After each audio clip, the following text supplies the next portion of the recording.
We're completely cut off. All we can do now is hole up till spring, wait for the rescue team. No, we don't wait. Somebody in this camp ain't what he appears to be. Right now, that may be one or two of us. By spring, it could be all of us. You guys gonna listen to Gary? You gonna let him give the orders? I mean, he could be one of those things. Funny things. I hear funny things out here. If I was an imitation, a perfect imitation, how would you know if it was really me? Nobody trusts anybody now. Welcome, everybody, to Midnight Cinema, your deep dive into horror films, sci-fi movies, cult classics, new and old.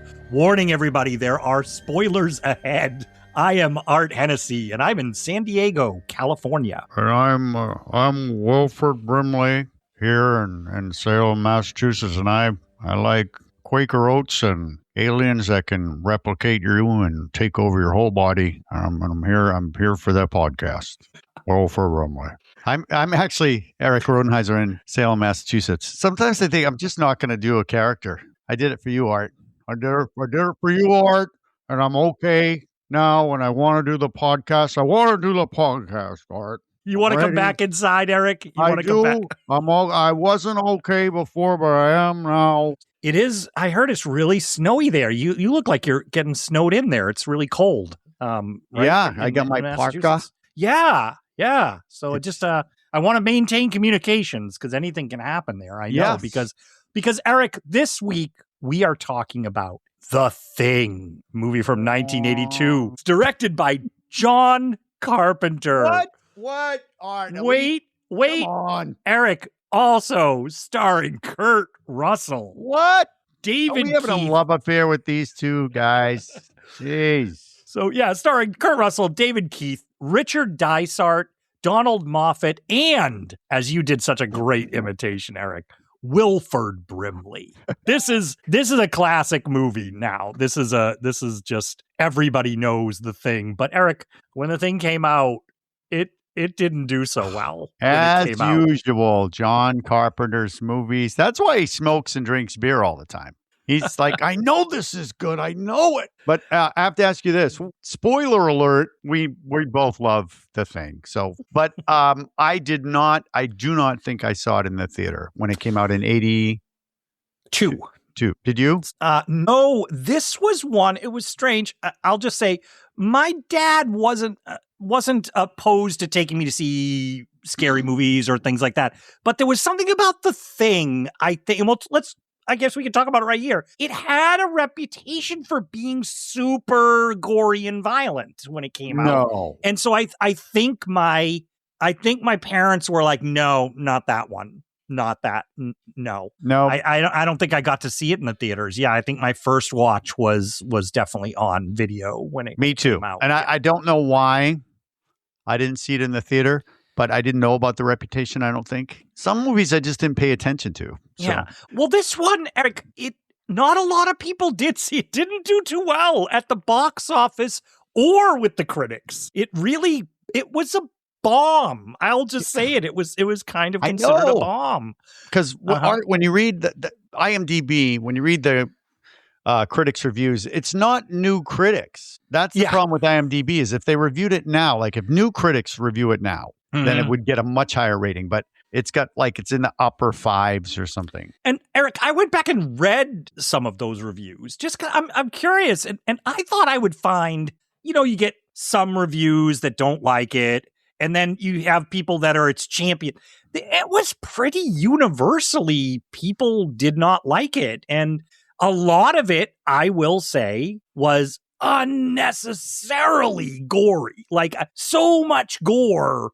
Why do they need all this gore? And we're going to talk about it as we go on. But yes, if you haven't seen The Thing, go listen to a different podcast because I don't want to entertain you. No, but if you haven't seen it, the gore, it's a gore fest, but it's alien gore in a way. So you're not just watching people get their limbs hacked off or anything, but wait a minute. But it's just, but it is just, you're so shocked with what's happening. And John Carpenter, if you're listening, we understand. Mm-hmm.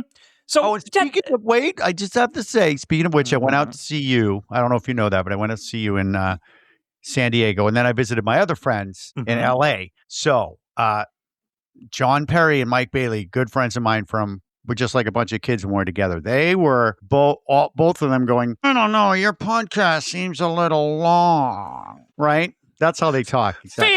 Fair. Yeah. They're like, so people aren't gonna want to listen to it. And John Perry was like, because he wants it to be famous. He's like 40 minutes. And then Mike Bailey is like, you know what? I'm going to give it a listen. And he's now a huge fan. He's even done a review. Thank you, Mike Bailey. Thanks. Yeah. And then also John Perry is the one who has me doing the thing. He's like, you gotta. This isn't how he talks, but I'm trying. Dude, you gotta do the thing, dude. They all still say dude out there. Dude. So thanks, John Perry. Yeah. Well, so that covers the thing. Let's talk about Erik. John Carpenter, you mentioned it. Down in our lobby, Erik, when I was coming in today, I passed by the wall of popcorn bucket award winners, and John Carpenter is now getting another little plaque underneath his picture. Yep. And we have covered. It's going to be, what's it like? The Wicker Man. We're going to have so many things on the wall that they're on the ground. Right. Yes, exactly. Now, Erik, he's up.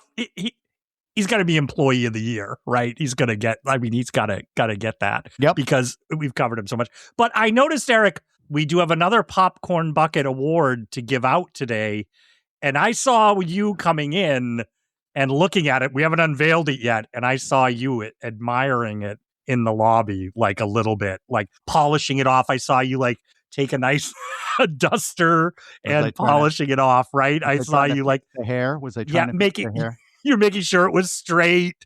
We'll get to it. We're gonna surprise people with it. We will. All right, probably right away. Exactly. So, Erik, so John Carpenter making a film for a big studio with a big budget. He's no longer scrimping. They gave him a lot of money to make this movie. He made it for Universal Studios. What I did find out in this watch and research, Erik, which I didn't know, this wasn't actually something he brought. This was something they were trying to do since the 70s. That Universal wanted to remake that movie, The Thing from Another World, which I don't know if you're a fan of or if you like that original movie. I've never seen The Thing from Another World. Oh, really? Okay. Probably should. Yeah, I think you'd like it, just so you know. But it's different. Vegetable Man. It is Vegetable Man. Well, that's one of the things. So that movie is based on an original short story, a famous sci-fi novella called Who Goes There? And I thought you weren't going to call. I don't know. But Who Goes There, which is a cool name. Yes. For what it's about. For short, yeah. Yes. Yeah. And it takes place in the Arctic, in the cold region with these people, and it's about this alien organism that starts to infiltrate everything. But the movie that they did in the 50s, The Thing from Another World, like you pointed out, they had a monster in it. It was a monster movie. And John Carpenter was actually more interested in the original story, where it's something that infiltrates and replicates people. So he didn't necessarily, scary. I think it's a very scary concept and really interesting, like Invasion of the Body Snatchers type of stuff. So he found a good screenplay version that they were messing around with. And there's one scene in it that when he read it, I love this. I love this scene. I want to do this. And we're going to talk about it when we get to it. Oh, good, because I don't know. Yeah. I don't know what that one is. That's the scene that sold him on it. And I think it's a great scene. But let's start, Erik. Let's talk about The Thing. Let's do it. Okay. So all right, let's go. So we come in with what sounds like it could be John Carpenter music, but it's not John Carpenter music. Nope. It's John Carpenter. It's tribute to John Carpenter. Yes. It's the composer Ennio Morricone, and he's very famous. Most people would know him for Clint Eastwood, spaghetti western, looking out. Wah, wah, wah, wah, wah. Oh, my God. Yes, that's Ennio Morricone. And so John Carpenter had some money to get a score. Like I said, he was getting a budget. Famously, he scores his own movies. I know. Well, while Art, we're making the podcast even longer. I'm It's sorry. Good, Bad, and the Ugly. When that used to hear that on the radio, and it goes wah, and then you hear the guys going like that. And I was always like the good, the bad. I picture those two guys, and the ugly I always thought was this monster going wah. I was terrified to hear that song, so now I know why. Yeah. And so John Carpenter famously scores his own movies, but mostly when he's just asked, he said a lot of that was they were indie movies. I didn't have a ton of money, so I saved money by scoring them myself. So I think he knows he has talent. He is a talented, actually, composer and musician. But when he said, I had the opportunity to have a budget and actually hire somebody, great. Yeah, I don't have to score. Well, what I like about the opening is that it's a quiet opening, and then you got the ominous music, and then you got Kurt Russell. Like, oh. This is me polishing.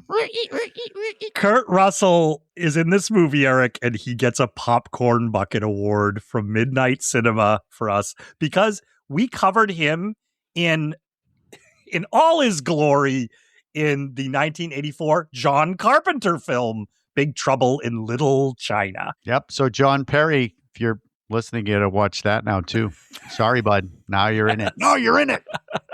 And Eric, I got to talk to you. Maybe we'll talk later, but prequel? Is this a prequel to Big Trouble in Little China?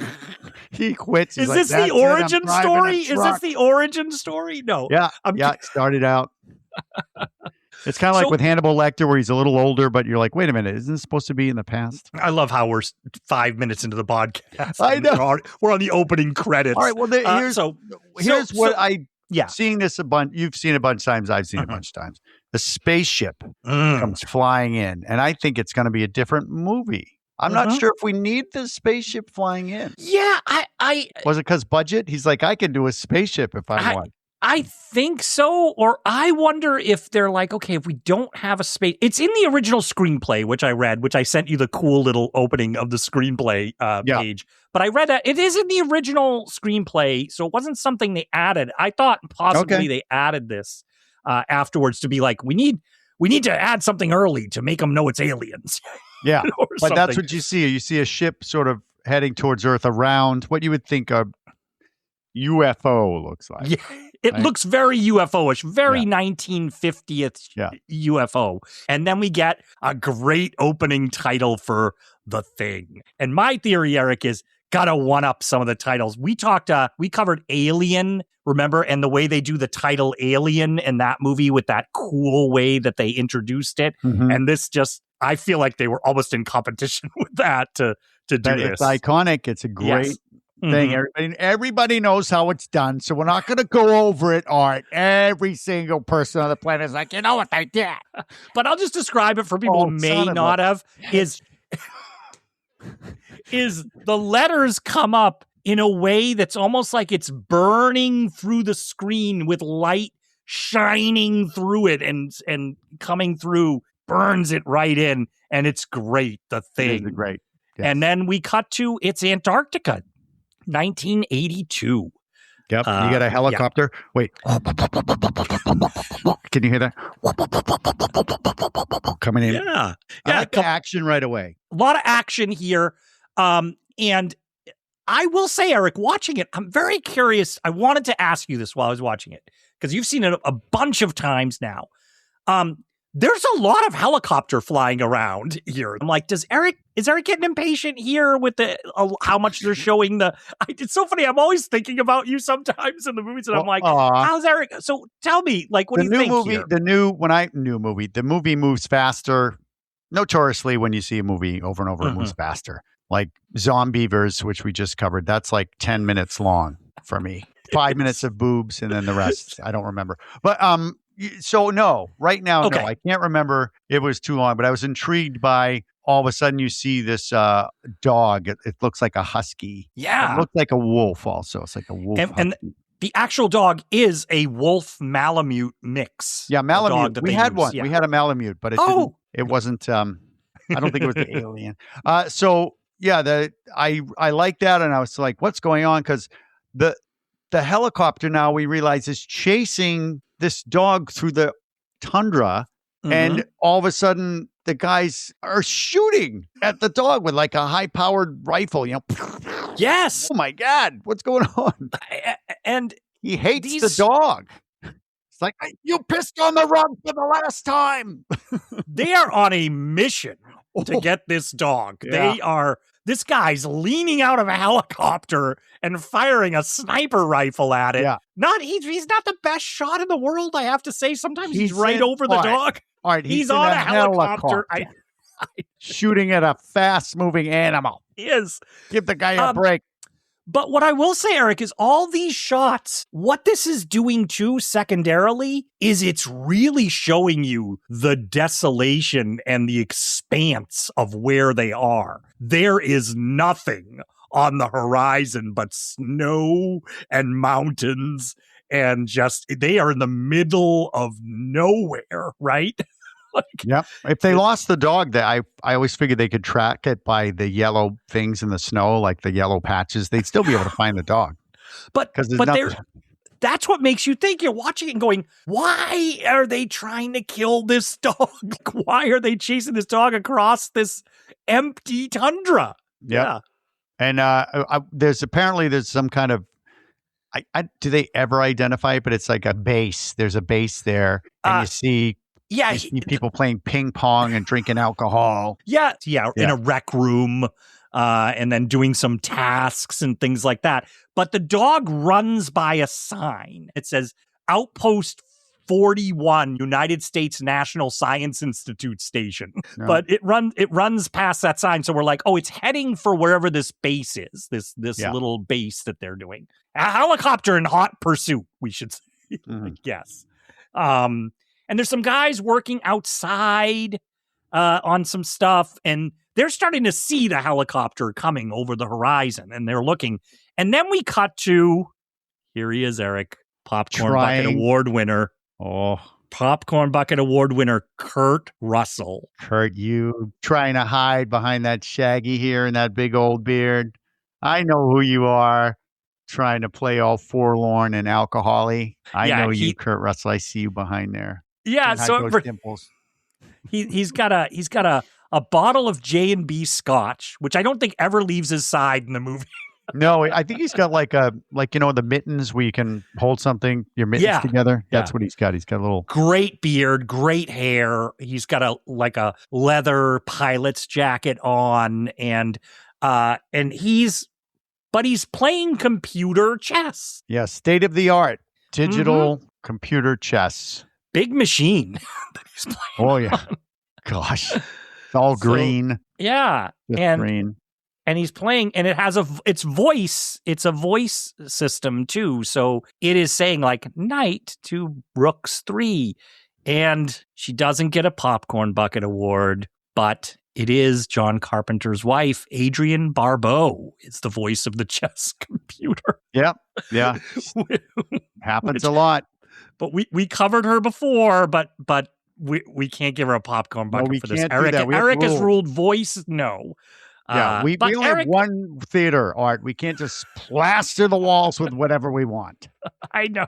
And Eric, she'll get a chance. There are chances for her in the future, right? There's a few chances. Creep show. I'm thinking Creep Show, Swamp Thing. There are chances. There are chances for her. You want to see me get mad? We can review Swamp Thing. Right. Oh. So you'll get your chance, Adrian. We'll get to you sooner or later.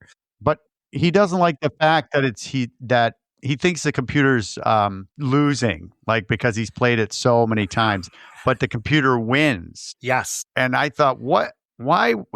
He wasn't too happy with it. He pours the whiskey. He destroys the computer. He does. What? Now, Eric, I want you to hold on to this opening image of our pilot here. MacReady is his name. So think about it. He's checkmated. And what does he do to solve his checkmate? Okay, Art. Wait, let me put on my glasses. I don't know if you're going to make fun of me. You're going to make There's so many hidden mantras and flopisms here, and this is one. No, you're right. God damn it. You love it. Yep. That's what he does. He checkmate. So he just Yep. he Well, kind of burns it all down. burns his He computer up. He burns it all down.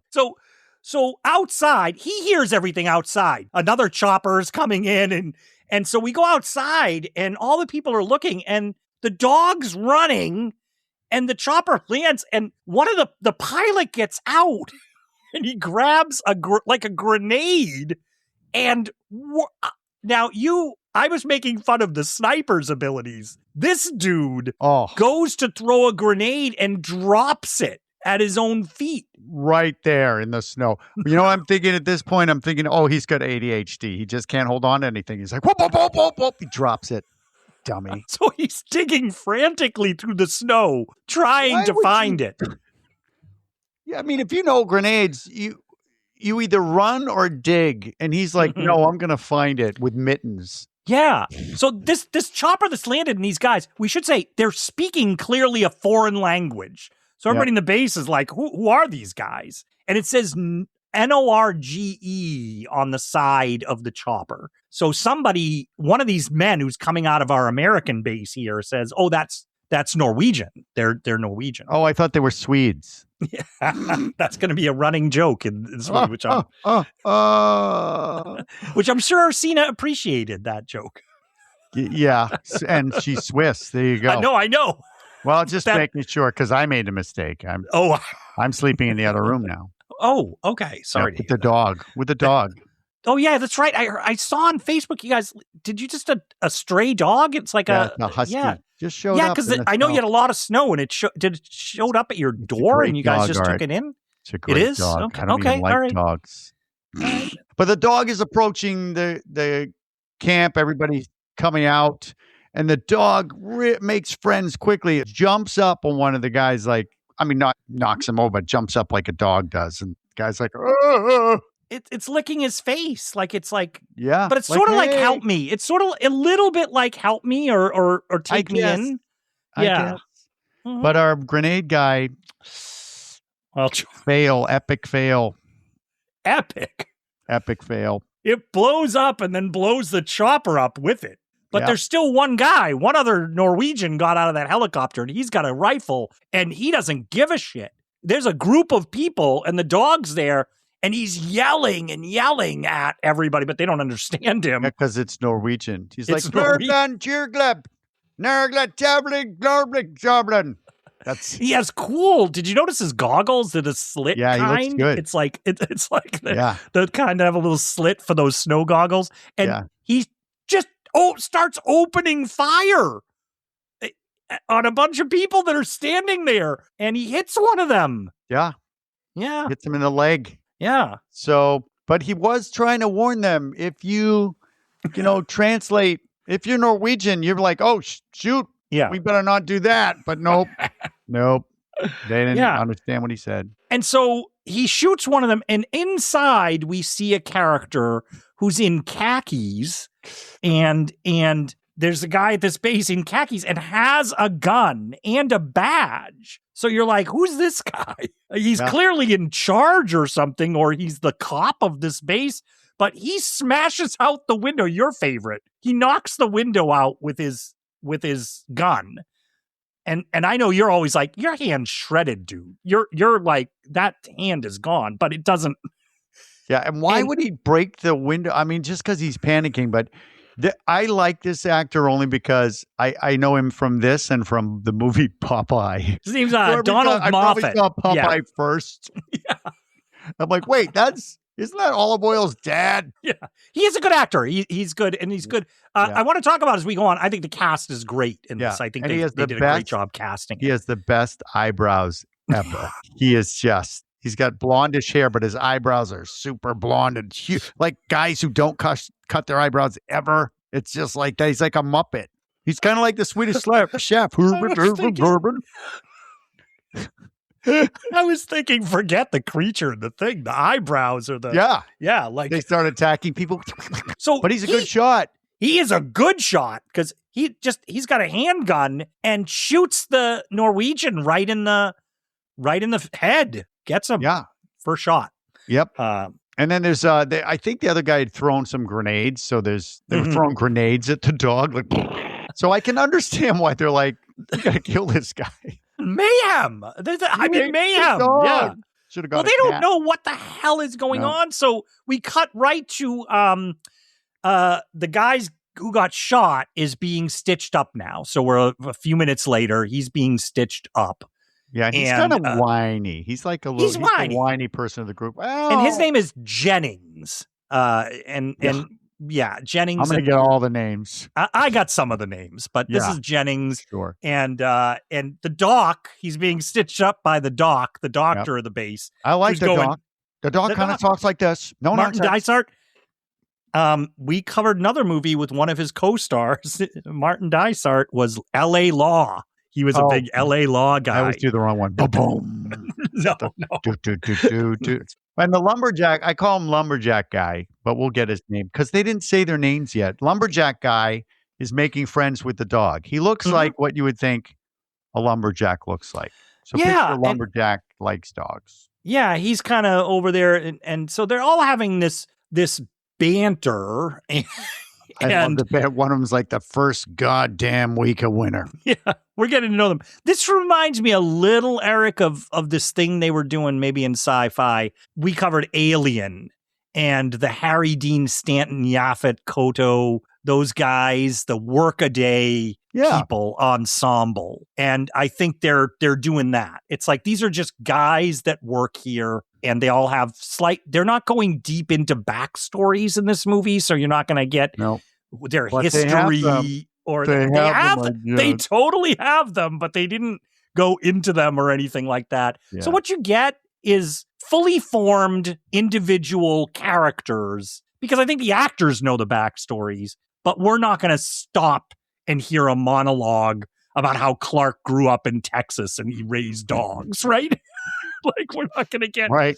If you want a good monologue, you just watch They Live. You know, you could do that, right, Mike Bailey? Mike Bailey's a big fan of They Live. Mm-hmm. Sorry, Mike. Yeah, you want a monologue? You're gonna have to rewatch it. So we got Clark likes the dogs. Jennings, who's getting stitched up, is the meteorologist. Mm-hmm. We have the doc, and then we meet somebody on roller skates. Yeah, he's just going around on roller skates. Yeah, I think he's the cook. He's the cook. Yeah. He's rolling around on roller skates. And they're all tossing things in there like maybe we're at war with Norway. Like maybe we're at war with the Norwegians. That's Norwegian, actually.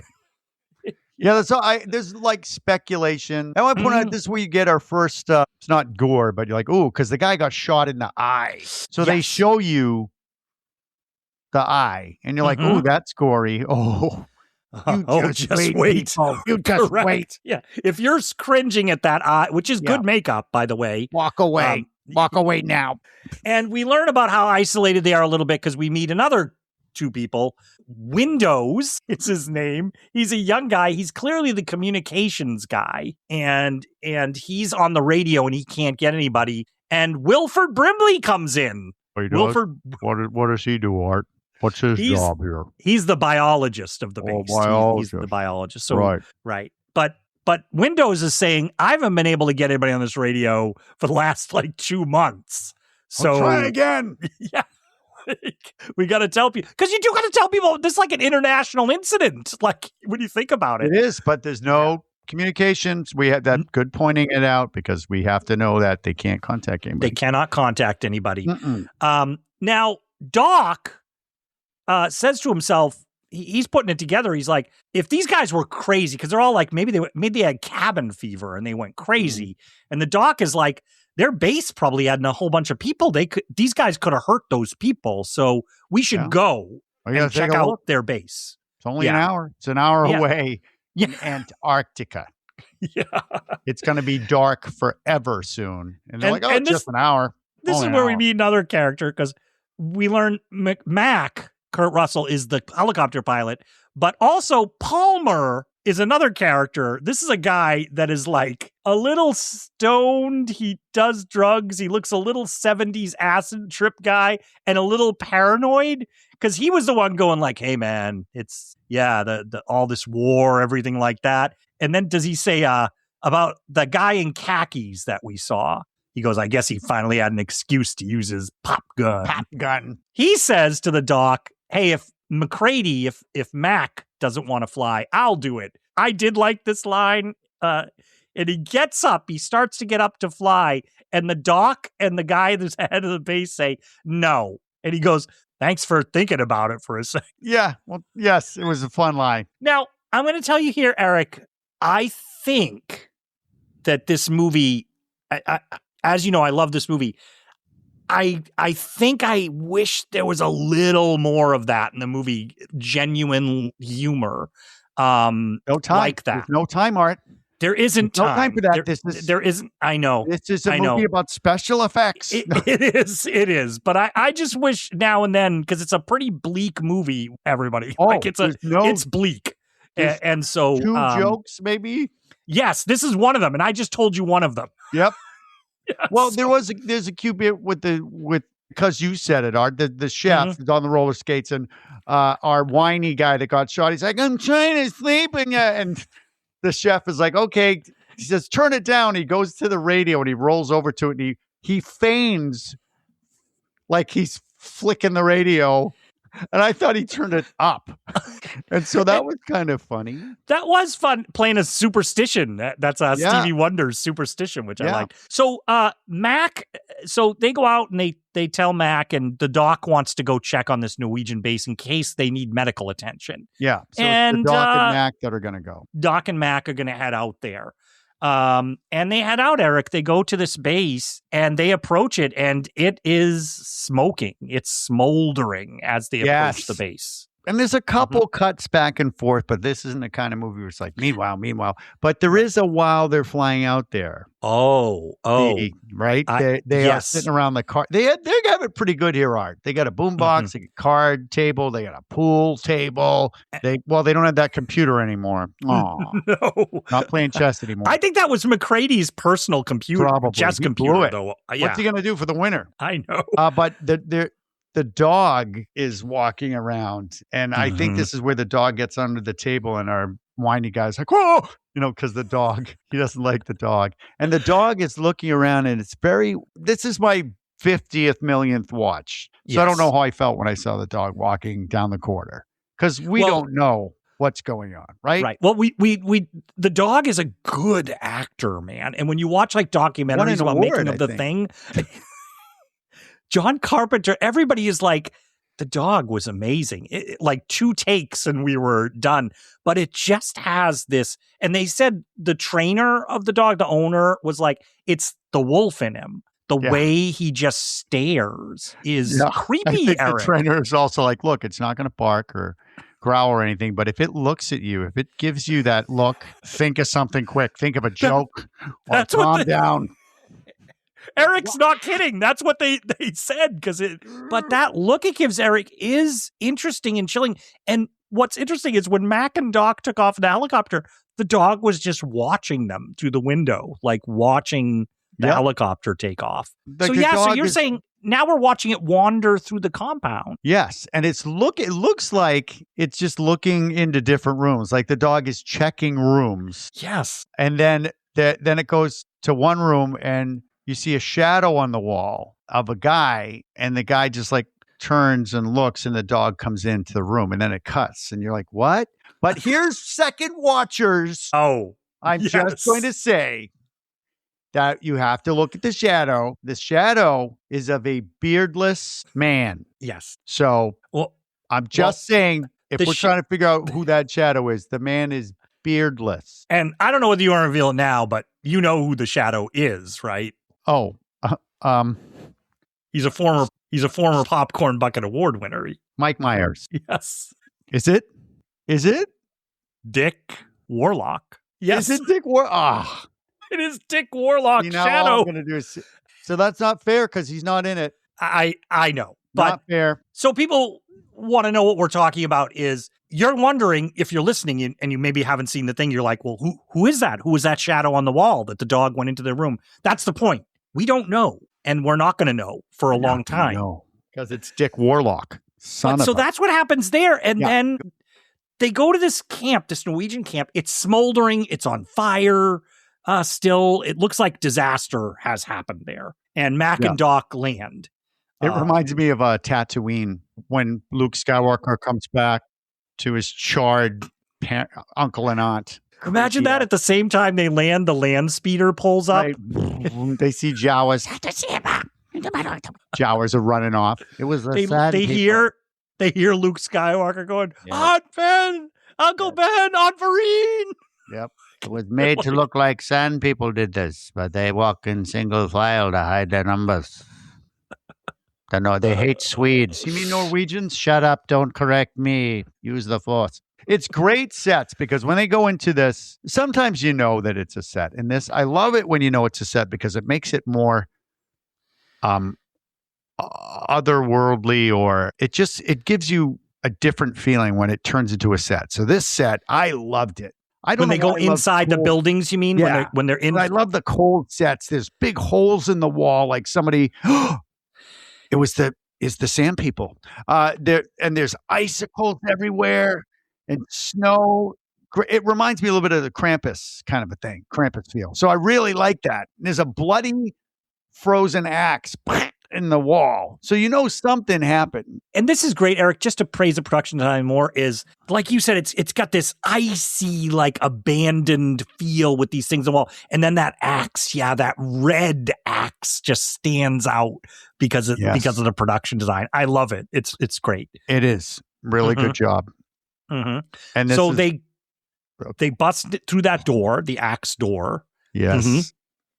And when you go, there's a person sitting in a chair in this frozen room, and they see blood on the floor. Frozen. Yep. Frozen blood. Because it's freezing, right? So stuff freezes pretty quickly. And you're like, wait, what? Something's up with that guy. Yeah. And you can see that the guy has slit his own wrists and his own throat, but died. And the blood froze in a long line. It is and he has the razor in his hand. Yes. It is and such his throat is opened. Yeah. Yeah. It is an awesome looking prop. Really, what? This is where you just start going, what? What happened? Frozen, creepy blood. And like I said, they're using that red popping against the white and gray. But also, so Mac finds some video tapes, like video equipments and things, digital videotapes. And the doc finds some documents. They're in Norwegian, but he's like, maybe these are important. Maybe they'll tell us something. Yeah, because he can read Swedish, so he can translate. Oh, Norwegian, right. Eric. Sorry. Oh, when I see the dog has come to say hi. Oh, yeah, look at that. Hey, bud. Oh, yeah. Oh, I can't talk to him right now. He's looking at me. Why is he looking at me like that? He's just doesn't realize you're far away. All right. Okay. All right. Doesn't realize you're far away, Art. Okay. So MacReady says, I'm going to go down this one more room to check. And he goes through the door. He comes down. Good filmmaking from John Carpenter. We see him come down the hallway. We're looking at him. He comes down, and then they cut back to the dock, and he says, you got to come look at this. And it's a long tracking shot through the corridor into that room. And it's just, you're like, what is happening? Yeah. And it's basically, it's a big block of ice, but it looks like a freezer if it was made from ice. So it looks like a rectangle tub that's frozen. Made out of ice. Yeah. Or it kind of looks like maybe a tomb, like there was a mummy in there, but it was a frozen mummy. It was Good Olaf. Call. Yeah. Summer. Yeah. So something that I think you can first watchers like, oh, would they dig something out of the ice? Mm-hmm. Right. That's what it seems like. Yeah. And then they thawed it out in here, but they go outside and then they find something. The camera's not showing us quite what this is because it's kind of covered in snow, but it looks like it might be bodies or something in the snow. But they're smoldering too. They're smoldering. They've been burned. Whatever this is. Yeah, and it's you can't really figure it out. You see arms. You're like, is that a man in there? What is it? Multiple. Yeah, you're like, is there a couple of people here, or Yeah, one what is person, happening? like, yeah, Guy like, kills what is this? himself. There's an axe. Why were they trying to get at him? And then you find burned bodies and holes. Yeah. And of course, the holes from the Imperial soldiers. Wait, it's not that movie. They're on Hoth. Dun, dun, dun, dun. Yes. Yeah, there we go. They got to go back to home base. So they go back to home base. We cut to Yep. inside the base, and the dog's looking out the window watching them land. Yep. That'd be awesome they- if the dog had its inner voice and it was voiced by Burt Reynolds. Oh, look, they come back. They come back. Okay. Yeah, here they come. Or Chevy Chase, like, oh, heavenly dog or something. It's like, yeah. Jack Black. No. But why did they bring the...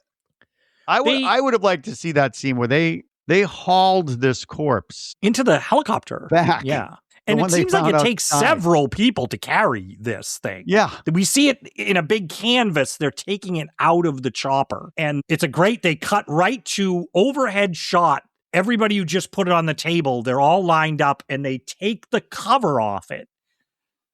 We're looking down, canvas comes off on both sides. And right away, your brain, you're like, what am I looking at?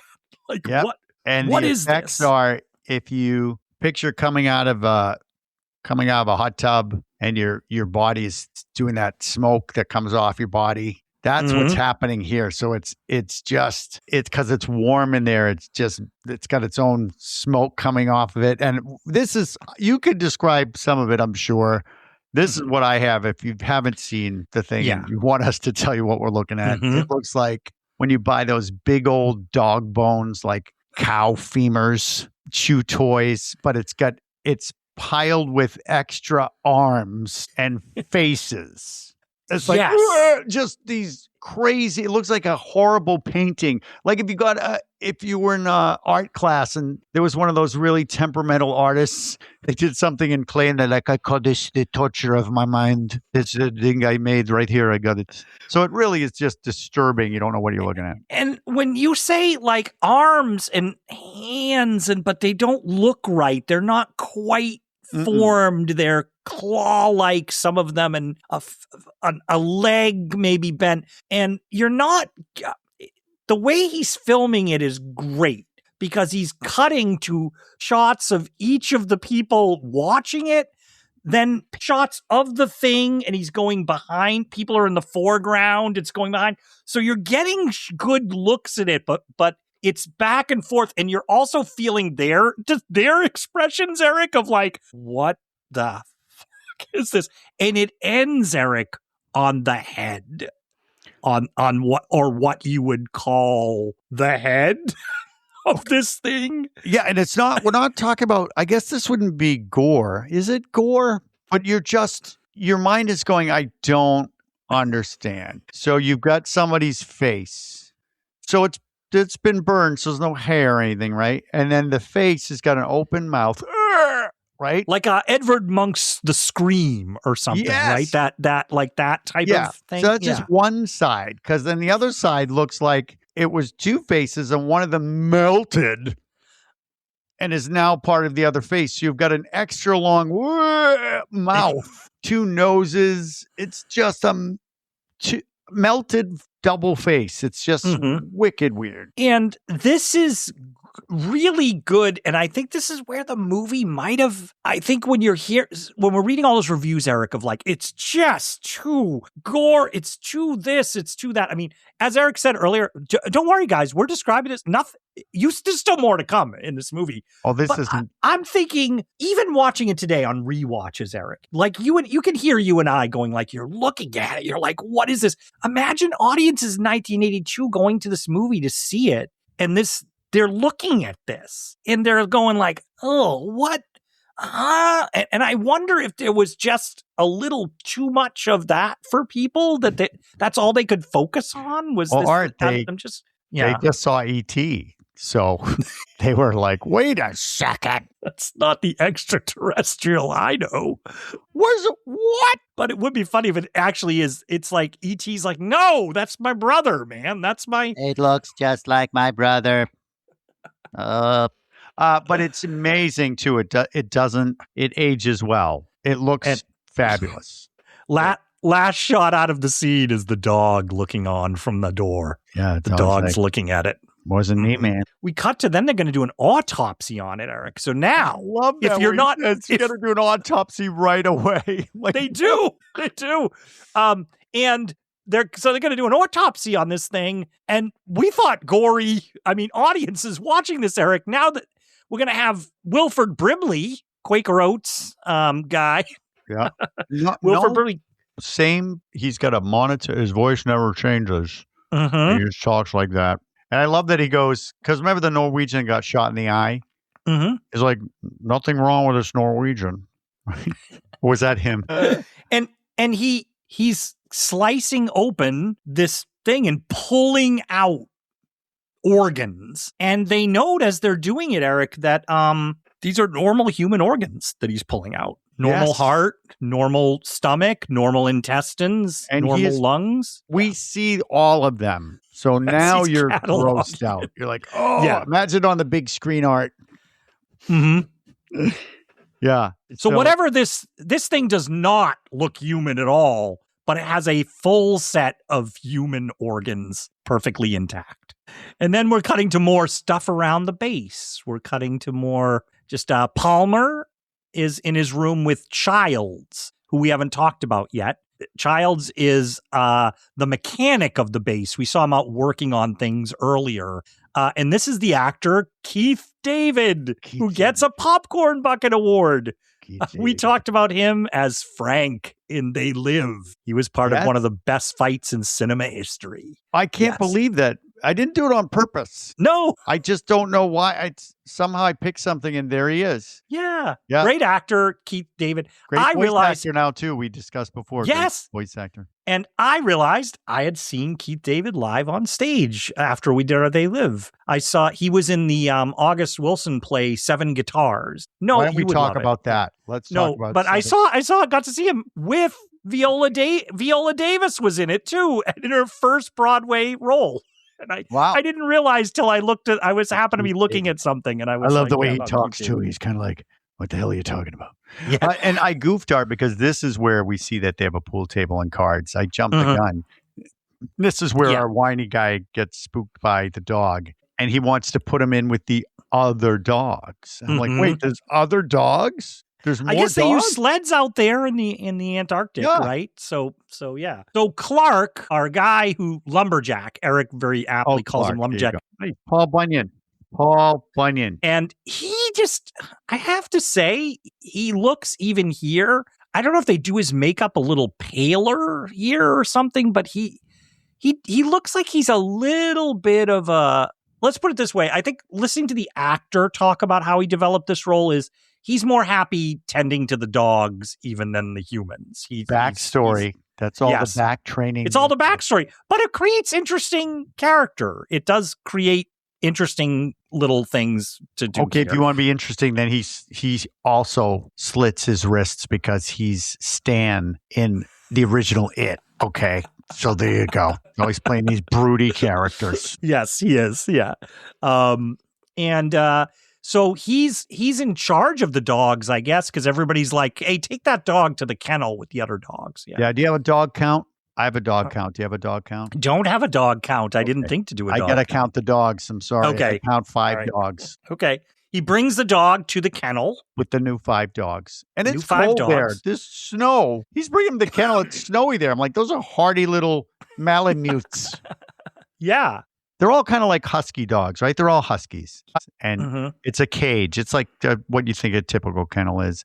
And the new dog, he's like, go on in there. And the new dog is acting like a weirdo, right? He goes in and he just sort of sits down, but like kind of his head and he's sort of erect and just sort of like looking forward. And then he's just very still, Eric. And the other dogs start to get a little weird. The other dogs start to wake up. They were sleeping and they start to wake up and they start to bark. Because he's a Norwegian. They're like, hey, we thought it was going to be a Swede dog. And one of them even starts gnawing off pieces of the cage like he's trying to get out. Well, what happens? What Yeah. happens, Art, is the dogs start growling and barking, and then there's this noise, which doesn't make any sense because you just got dogs here. You hear this. I'm like, what the hell is happening? And then our new dog, the dog's face just rips open. Like Like a flower blooming, but Yes. gory. Yes. Like, what's the name of that Stranger Things? So there's only supposed to be one monster at the beginning. It's got like a flower face. It looks like that. Right. Yeah, All you guys, John Perry would know. but then there's just gore inside of the face. And I thought, Eric, what was interesting to me is my memory of this was stop motion when it peeled back, but it's not. It looks real. It is real. So It's 100% real gore. You're just going, what?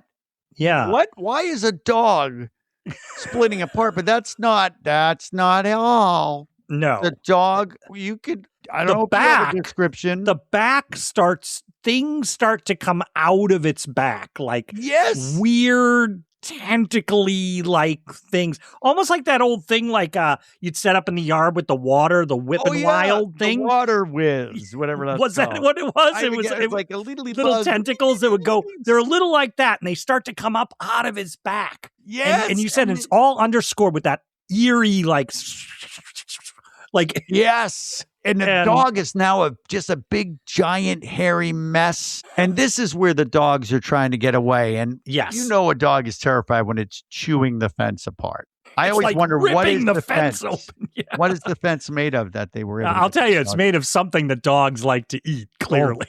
That's what it is. So it's that not fence. The actor dog is just sharing into it and chewing it.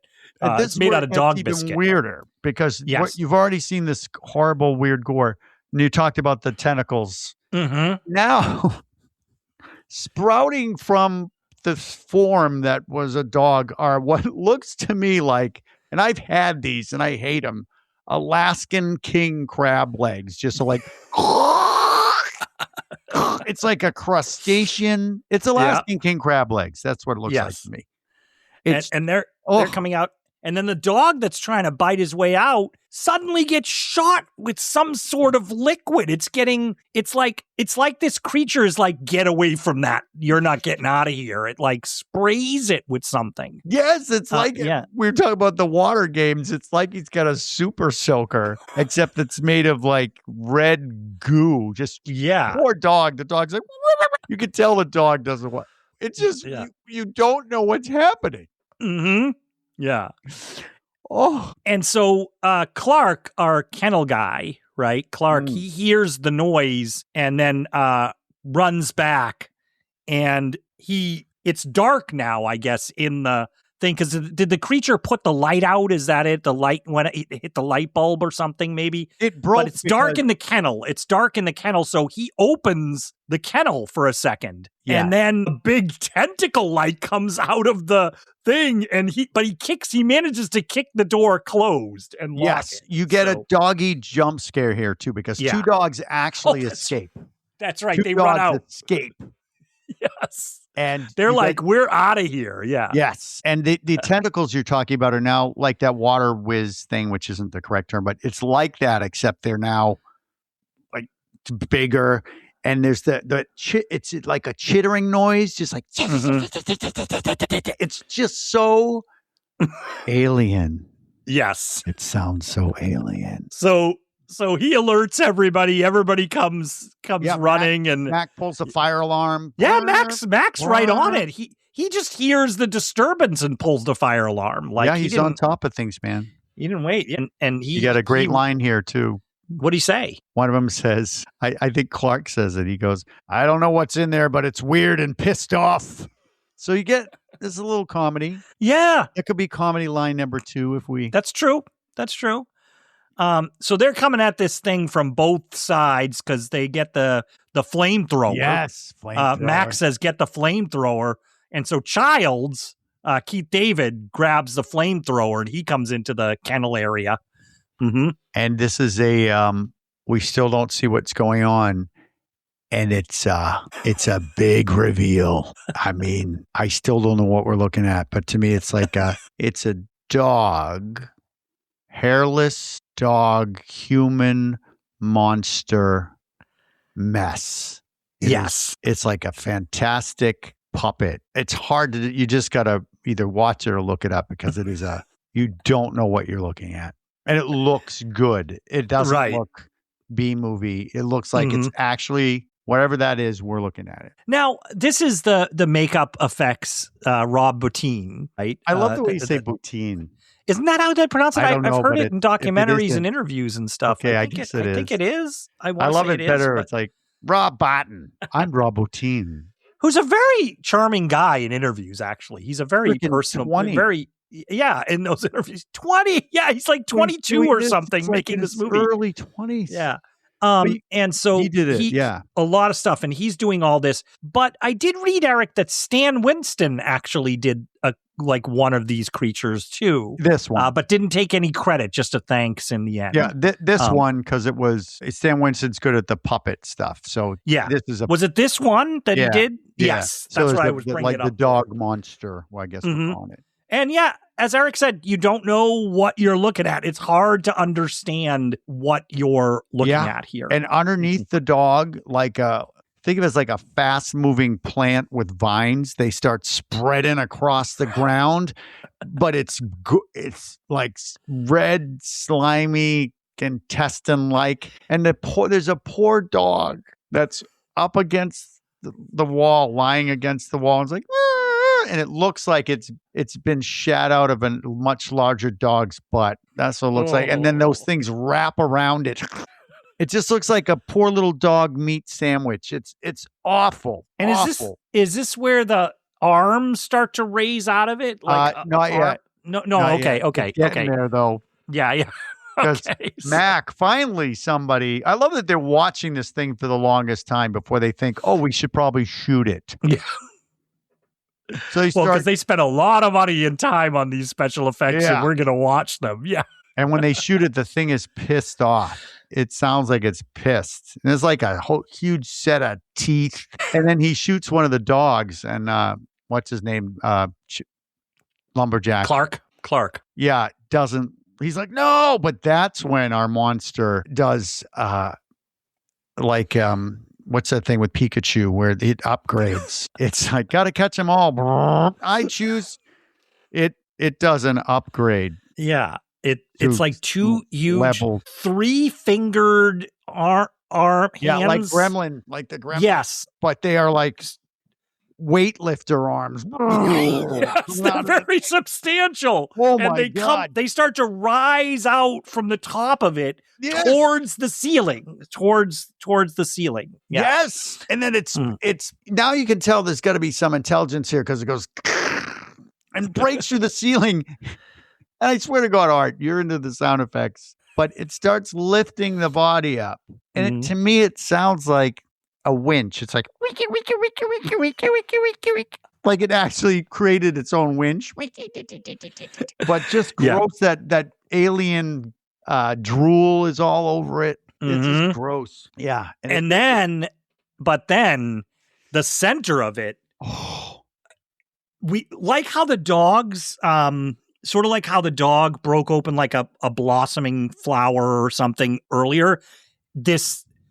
It opens up. It has like an eye, but then it opens up like that, and you just there's this sound effect that's like you're getting the feeling something is about to happen. It's like something. It's going to shoot something out, or it's going to do something. And Mac is like, but Mac is like, get it, like torch it, child. Like just as you feel like something's going to happen, and Childs lights it up. Yeah. Yeah. It starts screaming like, yeah. But, this is where people would have left. They'd be like, we're done. I think, Eric, this was at the time, I think it just might have been too much for people. Like, I think it might have been. But that would have been it. All right. This was the climax of anything gory or just this. Right. No. Right. This would have been the No. final monster that you would If see. this was in the final monster, we'd all be completely Yeah. content. But it Mhm. just keeps the effects keep coming. Yeah. So yeah. stay tuned. If you haven't seen it, we got some more descriptions. So we're cutting to, I think it's the next day. Just, yeah. And- Is it the and- next day? It's either the next day or it's later. And we're cutting into Wilford Brimley, is pulling parts of, he's doing an autopsy on this thing that they just torched in the kennel. And he pulls it. The actor is doing a good job because he's like, oh Oh my It's God. like, oh my God. Oh. And he peels back this gelatinous, like almost like he's giving birth to it, Eric. And inside this what? thing is a skull, sort of like it's like it looks a little, I have to say, it looks a little Giger type of stuff from Aliens, this skull that's inside this thing. It got a little bit of that around the edges. Yes. Well, Yes. if you, those of you familiar with the miracle of birth, something comes out after the baby, and it's this big gob of just what the baby was feeding on inside the mother. And this looks like if the two of those ate each other and then pooped each other out. This is what, you don't even know what this is. It's just, I don't even know. I paused it too to see what I'm looking at. I'm like, I don't know what that is. Yeah. It's like a weird sort of twisted skull. And then it's like a fade out. This movie I didn't know that until this watch again. I was watching, you notice they do like a little bit of fade out freeze frames to change scenes. No, here. I did not. Yeah. 'Cause I wasn't If wearing you my watch glasses. No, but it's weird transition. It's not weird. It's just, I didn't notice how much that they do this. And this is where we're getting and now they're something- going to, Blair is going to be explaining here Yes. what he thinks is going on. Yes. While he's walking around this weird creature. So we're seeing shots of what looks like different dog heads in different forms. Yep. It is so creepy. So he's talking now. He's trying to give us a little bit of, what do we call this? Exposition. This is exposition. And it's Wilford Brimley, right? Yes, Wilford Brimley. So he's like, there's an organism that imitates other life forms perfectly. For instance, that's not the dog. We're like, no shit, that's not the dog. Thanks for See, we pointing needed it out. somebody to say that. We needed a character to Right? say that. No Like, shit. Really? Windows probably would have been a good one Yeah. to say that. Windows, our No communications fucking guy. shit. Or Not Palmer. a dog. But and yeah. he says we got to it before it had time to finish. Mm-hmm. And I love your guy. He's like, finish what? Finish what? I keep hearing the president of the United States from Rick and Morty. Finish what, asshole? He goes, finish changing into these dogs. And they cut Eric. They show us one of these dog skull creatures, and it has goo just dripping off it. And they hold on it for a second. Yeah. They're like, look at this. Yeah, look at this. And they're gross asking thing. Clark, our lumberjack, Mhm. about the dog. And Clark is now, are they playing into this because Yes. I believe they're this is okay. Because so Blair is talking to Clark, and because Clark is sedating one of your two dogs that got out. Clark is giving it a shot to sedate it, and Blair's there with him. And he's asking him, what dog wandering around camp all day. How long were you with the dog? It's like, I don't know, about an hour and a half. And he looks so Blair. He looked like is this telegraphing? And they trying to? I don't like it when they do that in movies, but are they making us think? Okay, so if it can replicate a dog, I think so, Eric. I think that they are. I think that they are completely. We're not trying to make Blair a red herring here. They're trying to. They don't have to performance telegraph it, but crying out loud. And so Blair is like, because then Clark is like, is that a prop? Is something wrong that I was with the dog for an hour and then. Oh no! I think I want to get some oatmeal. Yeah. I'll eat some oatmeal. Think about it. So So we cut from that to we're watching the video of the Norwegian that they got those videotapes from the Norwegian guys. I would have loved it if it was them like doing a spring break. The Norwegians. Has nothing to We're all do. They're in surprised they're- Daytona. They're Yeah. in like Daytona. Speedos They're and like, stuff. yeah, They're like, yeah. "What?" They're hitting each other with the real rubber things, knocking each other off of rafts in the water. It's like somebody's birthday party. Yeah, it's like, yeah, they're yeah. not. It's not. Nothing. Not. Nothing to do. No, it looks like they've discovered something. They're documenting. They're documenting things. They're going to some site, and then it looks like they're spread out in a big circle around something. Yeah, to show you how they're big outside. something is, So there's something that they're showing you. They're separated by like 8 feet or something. So you clearly thinking whatever it is that they're trying to show us here is big and it's in the ice. And right? and then they're blowing it up. They show them putting thermal charges, and they show a long shot of it going like boom, and they're clearly excavating something from the ice. And the next shot is they're riding an electric bull. They're trying to see who can hold on.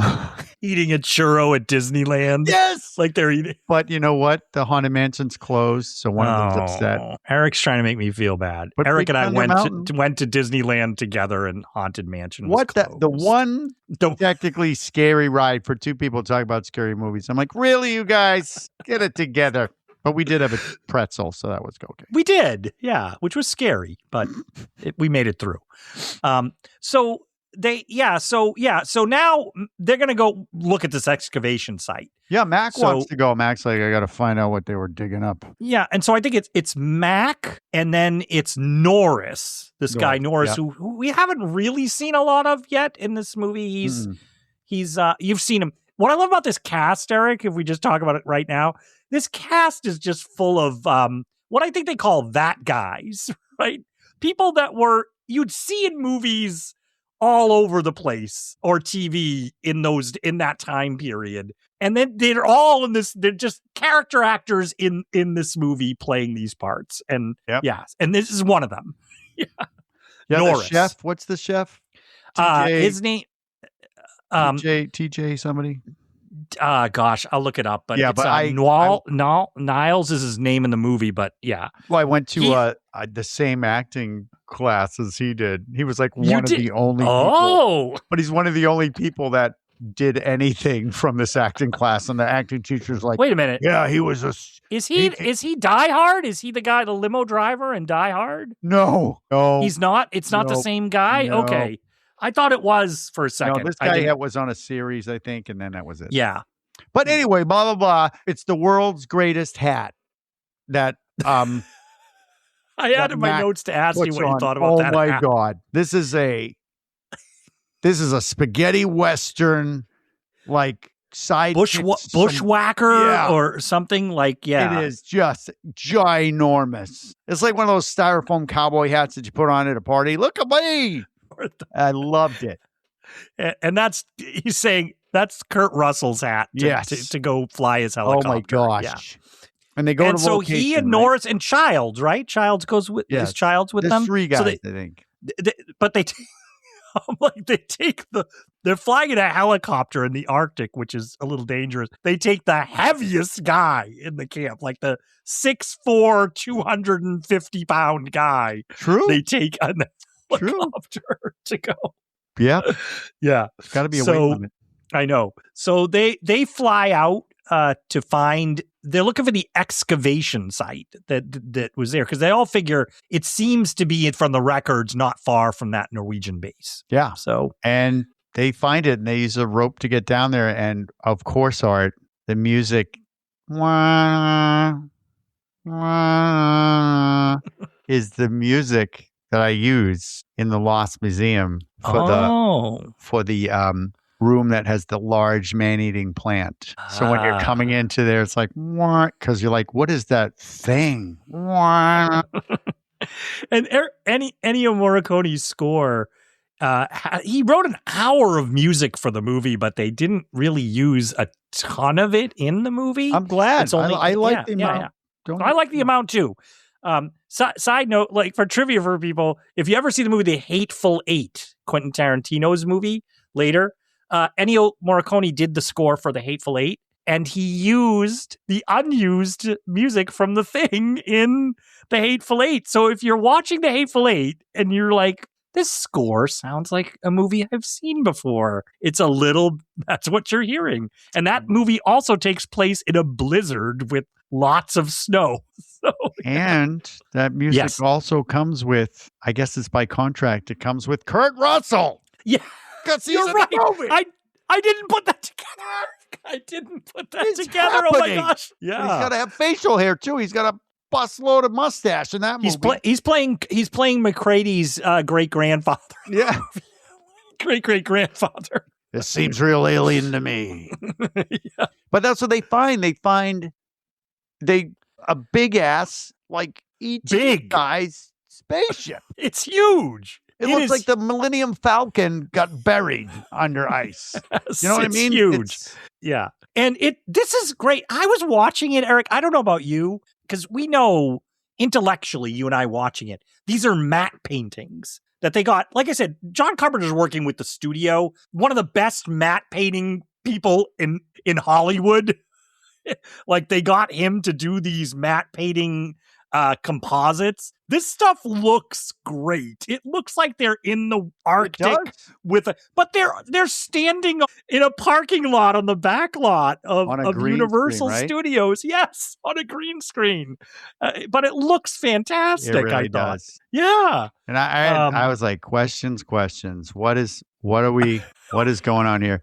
And what the guy, our heavy guy, Norris says this because he can determine how deep the ice is, how long it's been buried, which I thought was cool. But he said that it's been buried under the ice for 100,000 years at least. Yes. I'm like, are we that lame that our technology is just 100,000 years ago? Somebody was flying around a spaceship and what were we doing? Sucking rocks. That was us. I mean, to be technical, they find like cave paintings from like 300,000 years ago, right? So like we at least were painting cave walls. Yeah. Yeah. We weren't We're like going to heating other up- planets visiting We're Wookiee. heating up charcoal sticks and Yeah. writing on walls. What's this? Dude, that's really good, Ragnar. What's that light in the sky? Never mind. Watch this. Oh my gosh. But he said the Norwegians blew it up. Yeah. Like they just we're going to find whatever's under here, and they blew it up. And it's every still time I there. watch it, Eric, I'm like, how come they're not going inside the ship? like I just a little aside. I'm always like, how come they don't go down inside the ship and look around? Okay. Because it's a 2-hour movie. I know. I know that's not If what you we're wanna- this here is not for. where I wanted to talk about it, but if you want to Okay. see the inside of the ship, Mm-hmm. you can watch the prequel Yes. called The Thing. But I Yes. will point out that this was a couple years ago, but I have right now a 19 and a 22-year-old. And I showed them a monster scene from the prequel. I was like, look at this. And like, yeah, okay. Then I showed them the dog monster scene from this one at the beginning of this movie. And they were like, oh my God, holy crap. Because practical effects versus CG. Mm-hmm. That's all I'm saying about the Okay. prequel. But if you want to see inside the ship, for some reason, you need to see inside the ship. You can see it. 'Cause You we can should see put a out- Swede going in. There's a Oh, 2011 movie called The Thing that is a prequel to this. It basically tells you the story of what happened at this Norwegian base. Which is a great, awesome idea. And it's an awesome movie in the sense of like, this is what I want to see, except that they're like, we're not doing practical effects. We have to do, and they ruin it. Yeah, but it's good. Ruin it. It's sort of like great idea to take off on a story. It reminds me of, Eric, a movie I didn't really like so much. Last Voyage of the Demeter, about the Dracula going across in that ship. Great idea. Great idea for a movie.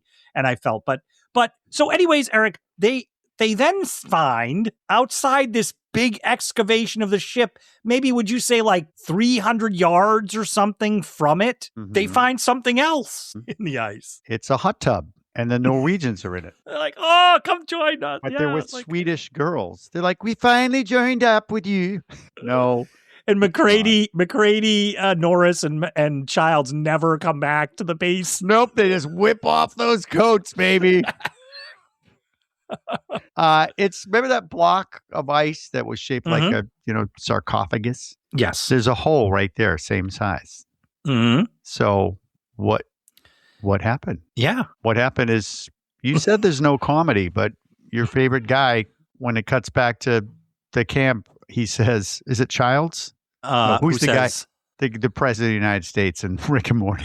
Yes. Childs. Keith David. Childs. Like, yeah. I just cannot believe any of this voodoo bullshit. Yeah. We're kind of they're all gathered around like in the rec room or whatever, and they're talking about it. And Palmer's over there. He's like, Palmer's our other helicopter pilot. And he's like, hey, man, this is like, they've been talking to the Incas. Incas have been talking to these things for a long time, man. Yeah, Chariots of the gods. Chariots of the gods. Chariots of the gods.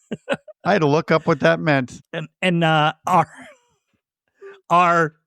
head guy, whose name is Gary, we haven't said it yet in this podcast. Our guy Gary. with the gun and the badge. And the eyebrows. Yeah. He's ahead of our base. He's like, so MacReady, what do you think is going on here? Oh, and he's not very smart. He seems like he's kind of like a dummy. Oh, is it a dog disease? No. Well, this is where I like casting Erik and stuff, because I feel like he's the guy who's supposed to be in charge, but you just said it. Doesn't feel like he commands respect in a way. Like he's one like of those the guys. Security officer at the mall. A little bit. Yeah. Yeah. And so Mac, though, is like, well, the reason is who knows? But he's like, they're not from here. This is outer space, man. It's like who knows how they do this? Who knows how they attack or what makes them tick or anything like that? No idea. Yeah. And then our roller skater, Niles, comes to the door and says, hey, you nasty guys, who left their nasty ass underwear all shredded in my mess kitchen trash? And he throws on the table like long johns or something that are all like shredded and pulled apart. What does that mean? Yeah. Yeah. Meanwhile, over in the corner, Blair's just keeping to himself, and he's just staring at a photo of the Norwegian group. It's just the Norwegians, black and white photo, and he's just staring at it. Okay, so here's what we got now, Art, though. Yeah. Here's what we have. We know now. I want to talk to you about all this. Yeah. Yes, an alien spaceship crashed in the Arctic, right? All the penguins ran. Are there penguins? They all took off. So whatever it was, maybe survived the crash and made it 300 yards and froze. Norwegians dug it up. It turned into a dog, right? They all killed each other or something killed them. Now it's here. It attacked the other dogs and was trying to become the dogs, more than one dog. So that means it can assimilate more than one thing and so have separate multiple things, I guess, right?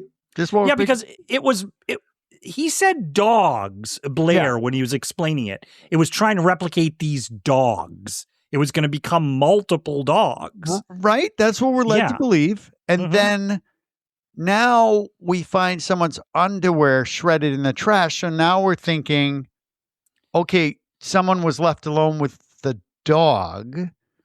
And that dog can do more than one replication. So did it replicate someone in the camp? Right. Right? So this is where we are, everybody. If you're and I think we're slightly ahead of the characters in the movie, right? I don't know that they've put together yet, right, Erik, that it can replicate humans. I don't know that they're quite there yet, right? No, but Wilford Brimley was like, we were alone with our dog. Yes. So he's on. And then, like I said, he's staring at that photo, and then we cut to, he's doing something on his computer that looks like asteroids. It's a high-tech, high-tech computer. Looks like asteroids, which is really weird because in the rec room, there is an asteroids arcade game in the rec room. Yeah, the author was going, doot, doot, doot, doot, pew, pew, But pew. what his computer simulation is cells, like human cells and then dog cell. And it's showing them taking over. It shows it taking over and mutating the cells on there. And then he does a little, he can't talk to the computer like they do in Alien, but he does. Or in chess. Or chess. But he does a little calculation, and the computer says probability that one or more crew members have been infected or assimilated 75%, which is a big percentage, Eric. It's a big percentage. One or more, it says. So, and there's even more. He does There is. more homework. Yeah. He asks it, how long will it take if it gets out and gets to like the mainland and gets to civilization? How long will it take for the entire world to be transformed? It's not long. It's not long. It's like 10 minutes. It's 27,000 hours. Which you did the math. 1,000 hours? No, I didn't. Oh, I just left. It's I like just a know year. 1,000 hours longer than. Is that 1,000 hours longer than James Franco was pinned under the boulder? If he could. Wow. It's over a year. It's Maybe. a little over a year, I think, right? Something like that. Yes. Yeah. But so now what we've got is, all right, if this is an alien. Oh my God, Eric, a new song. Oh, do it. If we had the Rent song, 5,000. Oh, 27,000 minutes till we're all till the replicated. thing takes us all. Talk about replication. Replication. We all look like dogs. Oh, perfect. We got it. There, Eric and I always try to work a little musical into the little song into this, and that was perfect. All the time. So, And underwear, I'm not clocking the underwear because it's just it's all awesome. shredded. It's not. It looks like nasty army issue underwear. But if you anyways. think about this now, so this alien entity, whatever it is, its goal is to replicate. So I don't get really that, because if it's going to take over the world by just replicating, I don't know what its purpose is, but it's it's not a hive mind, I guess, right? Is it? See, that's one of the things, and we can talk about it as we go on. I'm definitely into thinking about what is this thing, and I think that's part of the great thing about the movie is what is this thing? This is what's very great. Alien I don't want to know. with a capital A. Yeah. Yeah, it's very Mystery. alien and strange. So we cut to the rec room, and Mac is looking at that shredded shirt. Got his J&B Scotch with him. Yeah. He's looking at that shirt like something. Gears are turning in his head. But then they call him and they say, "Hey, look, we're moving that creature, I guess the dog thing, into the storeroom. So you got to get your stuff out." It was a weird. Like I'm like, this is written just to get him there so they can have a conversation. Yeah, you got to get your stuff out of there because we're moving out of the store. Like he's being kicked out of the dorm. Right. And so Windows, our communications guy, Windows, and who we haven't talked about that actor yet. He's always at 10, right, Eric? He's always at volume 10. Yes. Windows. And wearing like 80s aviator sunglasses. Yeah. He's always like, I can't get him on the phone, man. I can't get him on the communicate. Everything he does is like at that Victor. And I think he's described in the screenplay as hates being there, and he's terrible at his job, right? That's what it says in the one line. But Windows and Jennings, the guy who got shot, our guy who got shot at the beginning, they're bringing that weird thing into the storeroom, and they put it down. And when they turn their back, we see the blanket that's over it go. Great. Like it's great. It's just a subtle, because it's dead. Right. So we thought it was dead. Come back to life because it's dead. It's got to be dead. They torched it. They torched it. A pile of goop. Yeah. And it's also 40 below. No, I'm sorry. This isn't the one they torched in the kennel. This is the one that they brought back from the Norwegian base. Oh, yes, That's because it's the Two-Face. It's the Two-Face. Yes, it's the Two-Face thing. Yes, sorry. Yeah. Sorry, guys. There's so many blobbiest There really are, Eric. There really are. No, yeah, it's not the dog thing. I don't know what they did with that. It's the Norwegian pile of mixed up stuff. Yeah. Not going to put it outside. No. To stay frozen. No, you just put it in here. That makes the store. So it can fester. Ugh. And then they give us the thing where it's like, well, of course, why don't they frickin' burn it up? Mm-hmm. They're like, well, you can't, man. It's the find of the century, man. Like, all right, excuses. Yeah, somebody's going to win the Nobel Prize for this. It says excuses. But they got their backs turned and it's moving. And then there's a goopy, it's kind of like blood, but it's a thick thing that's drooping down. It's gross. Yeah. I will say it's gross. It takes a long time. Yeah. But meanwhile, Fuchs, who we haven't even really talked about in this podcast. Say Fuchs? Isn't this Fuchs? Isn't that his name? No, it isn't. Fuchs? Is it Fuchs? Fuchs? Am I mispronouncing it, Eric? I think it should be Fuchs. Yeah, it's Fuchs. Yeah, I don't know why it's Fuchs. This is another one of those movies where you're like, who is this now? What guy? Yeah, he's another guy that's been there. Glasses guy, technically, guy. I think he's Blair, Wilford Brimley's assistant. I think technically, he's that's what he's saying. But he's got glasses, so we can tell him apart from the other guys that have glasses. Yes. But he's So he needs to talk to Mac. He's like, Mac, I need to talk to you. And this is where you probably enjoyed the cinematography of it. Photography of his outside when they're shooting outside, because I think they go are they talking in a snowcat or something? Yeah, they go out to the privately, but the way it's lit, it's all blue with white snow, and it looks so cold and alien. It just it's a great set. And what's not a set because they shot it in the snow, so really yeah, well, they did the outside stuff. They built an encampment. Yeah. They built this place. They found a site in British Columbia. They specifically looked for a place that snowed, and they went when it was off season, so it wasn't snowy. Built the place 6 months earlier so they could return to shoot it when the snow had basically covered everything. Great. I mean, that's great. That's fantastic. So interiors are Los Angeles. They're shooting in a Hollywood studio.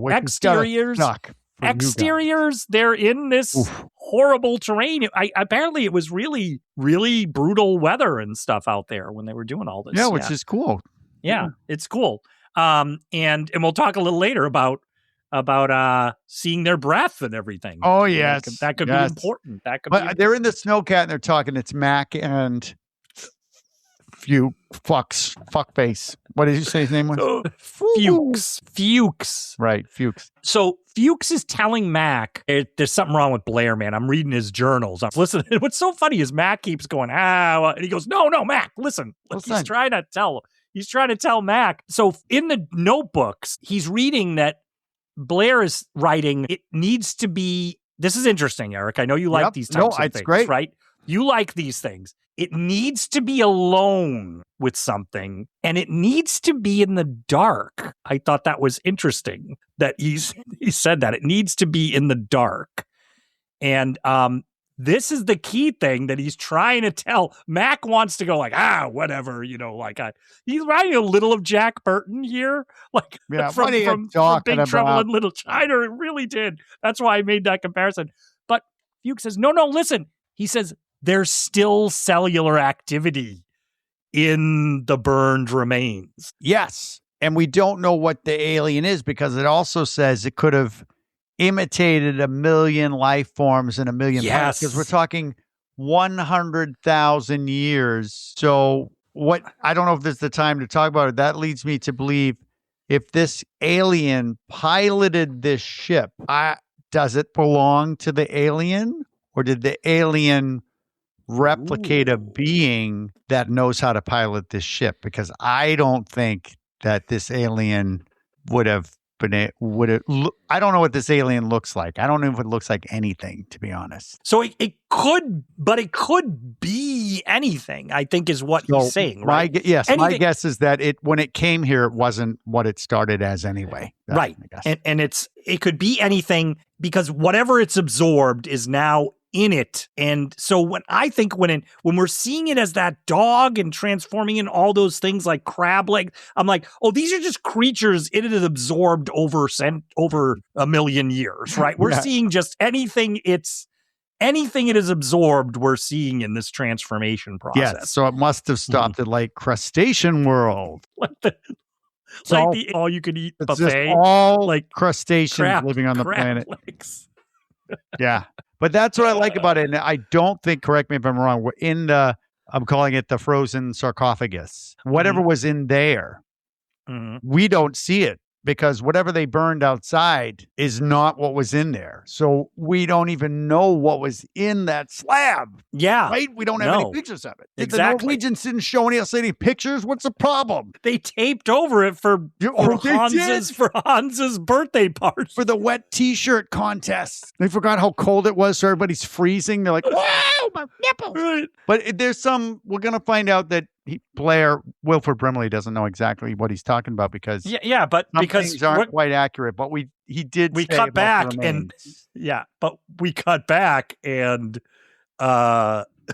Windows comes in. Windows and Benning, the meteorologist, were in there putting that body away in the storeroom. And Windows comes in and he just sees a pile of goopy, bloody clothes on the chair and no sign of Jennings. Yes, that Back to the Future Marty McFly parka that the guy was wearing is sitting there all bloody. Mm-hmm. And he turns to the corner. He hears a noise, Windows. I want him to pull up his shades. Yes. He keeps them on. He keeps the shades on. Does. But he looks, and sitting in the corner with those tentacle things we talked about earlier wrapped around his neck and sort of into his body is the Jennings guy shaking in the corner. Remember those tentacle things we said earlier, Eric? Yeah, the Willy the Water Bug tentacles. From the 80s. If you guys want to relive the thing, buy that on eBay, turn it on, and you'll run in terror. Let's play. They should have branded it. Oh my God. The thing. So they run, it's doing something to him. He looks like he's a corpse. So I don't. Yes. He's shaking up and down, but he's. And they run back to check on Bennings? Well, that's Benning, the guy in the corner. That's Bennings in the corner. Oh, no, they run back. They're like, you got to see this kind of thing. They run back to check and he's gone. Mm-hmm. So whatever you just saw is gone. Right. But Mac notices the windows smashed out. Mm-hmm. And then we look and cut outside and we see him from behind. He's running across like a snowbank. Yes. Bennings. But he's all kind of, his legs are a little weird. Yeah. And he's got his parka on, right? Yes, Eric's putting on a parka. And you should. It looks like it's getting cold there, Eric. I'm starting to see your breath there. It is, yeah. No, I just had a cigarette. It's really... But he's got this. I've been waiting to do this. So they put the alarm off. They go and they find Benning and he's fully dressed outside in the snow, but he's on his knees like he's having an issue. Yes. And... he looks, they surround him a little bit and he looks up at them and he looks like himself, but his hands start to raise into the frame. His hands start to come up. A giant Gorefest replica of a human hand. But it's long fingers, like it's... Yeah. And he goes like this. He goes, oh. It is effing creepy. You talked about all this lighting they're doing when they're outside. And Dean Cundy, the cinematographer, he was Halloween, did everything like Back to the Future, all these movies, Frame Roger Rabbit. But he said they experimented a lot with this outdoor shooting here with all this lighting. And here they use the flare. It's MacReady. Mac lights a flare. So you got this beautiful, like you said, blue tinted snowy stuff, and then the red light of the flare illuminating this guy who's doing sort of like it almost reminds me of Donald Sutherland at the end of Invasion of the Body Snatchers.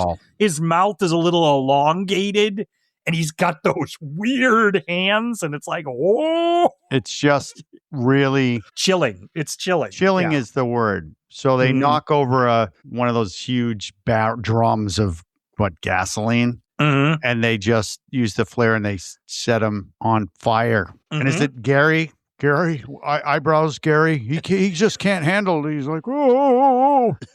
Yeah, cut inside, and that's where Gary is like, that's Jennings. I've known him all my life. Oh. Yeah, what am I gonna do? That's pretty much. He was my friend. He was my friend. He was. I can't do that guy quick. He was my friend. And Mac's like, well, we're toasted, burn him to a crisp.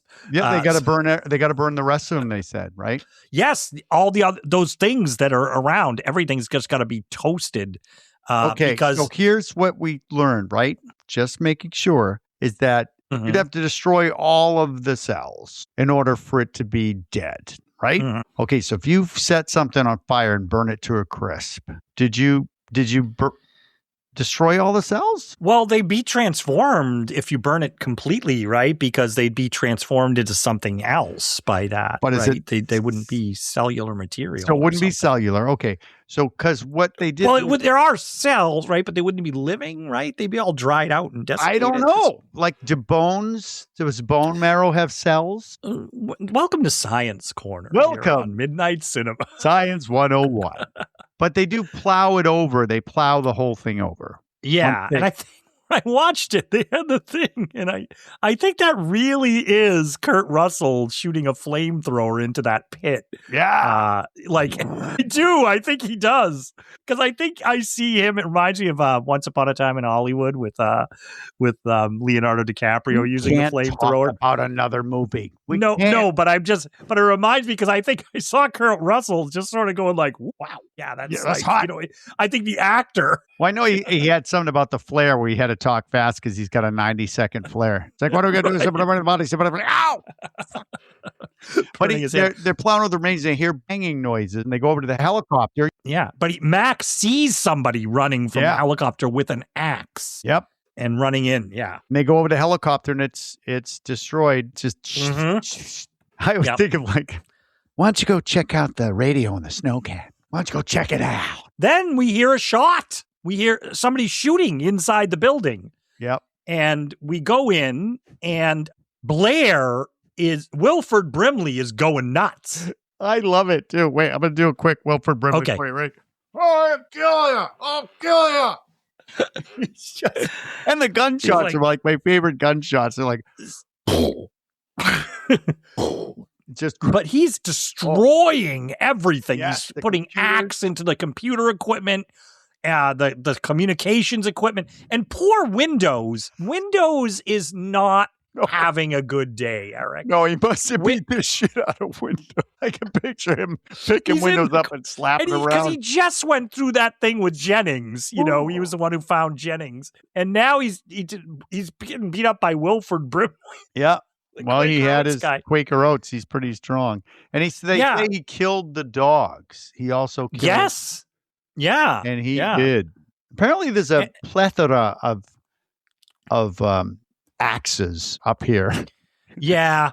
Because they're using those axes to kill dogs and helicopters. Yeah. And for those of you who couldn't quite hear, because Eric was a little bit away from the mic, but he's yelling stuff like, that thing wants to be us.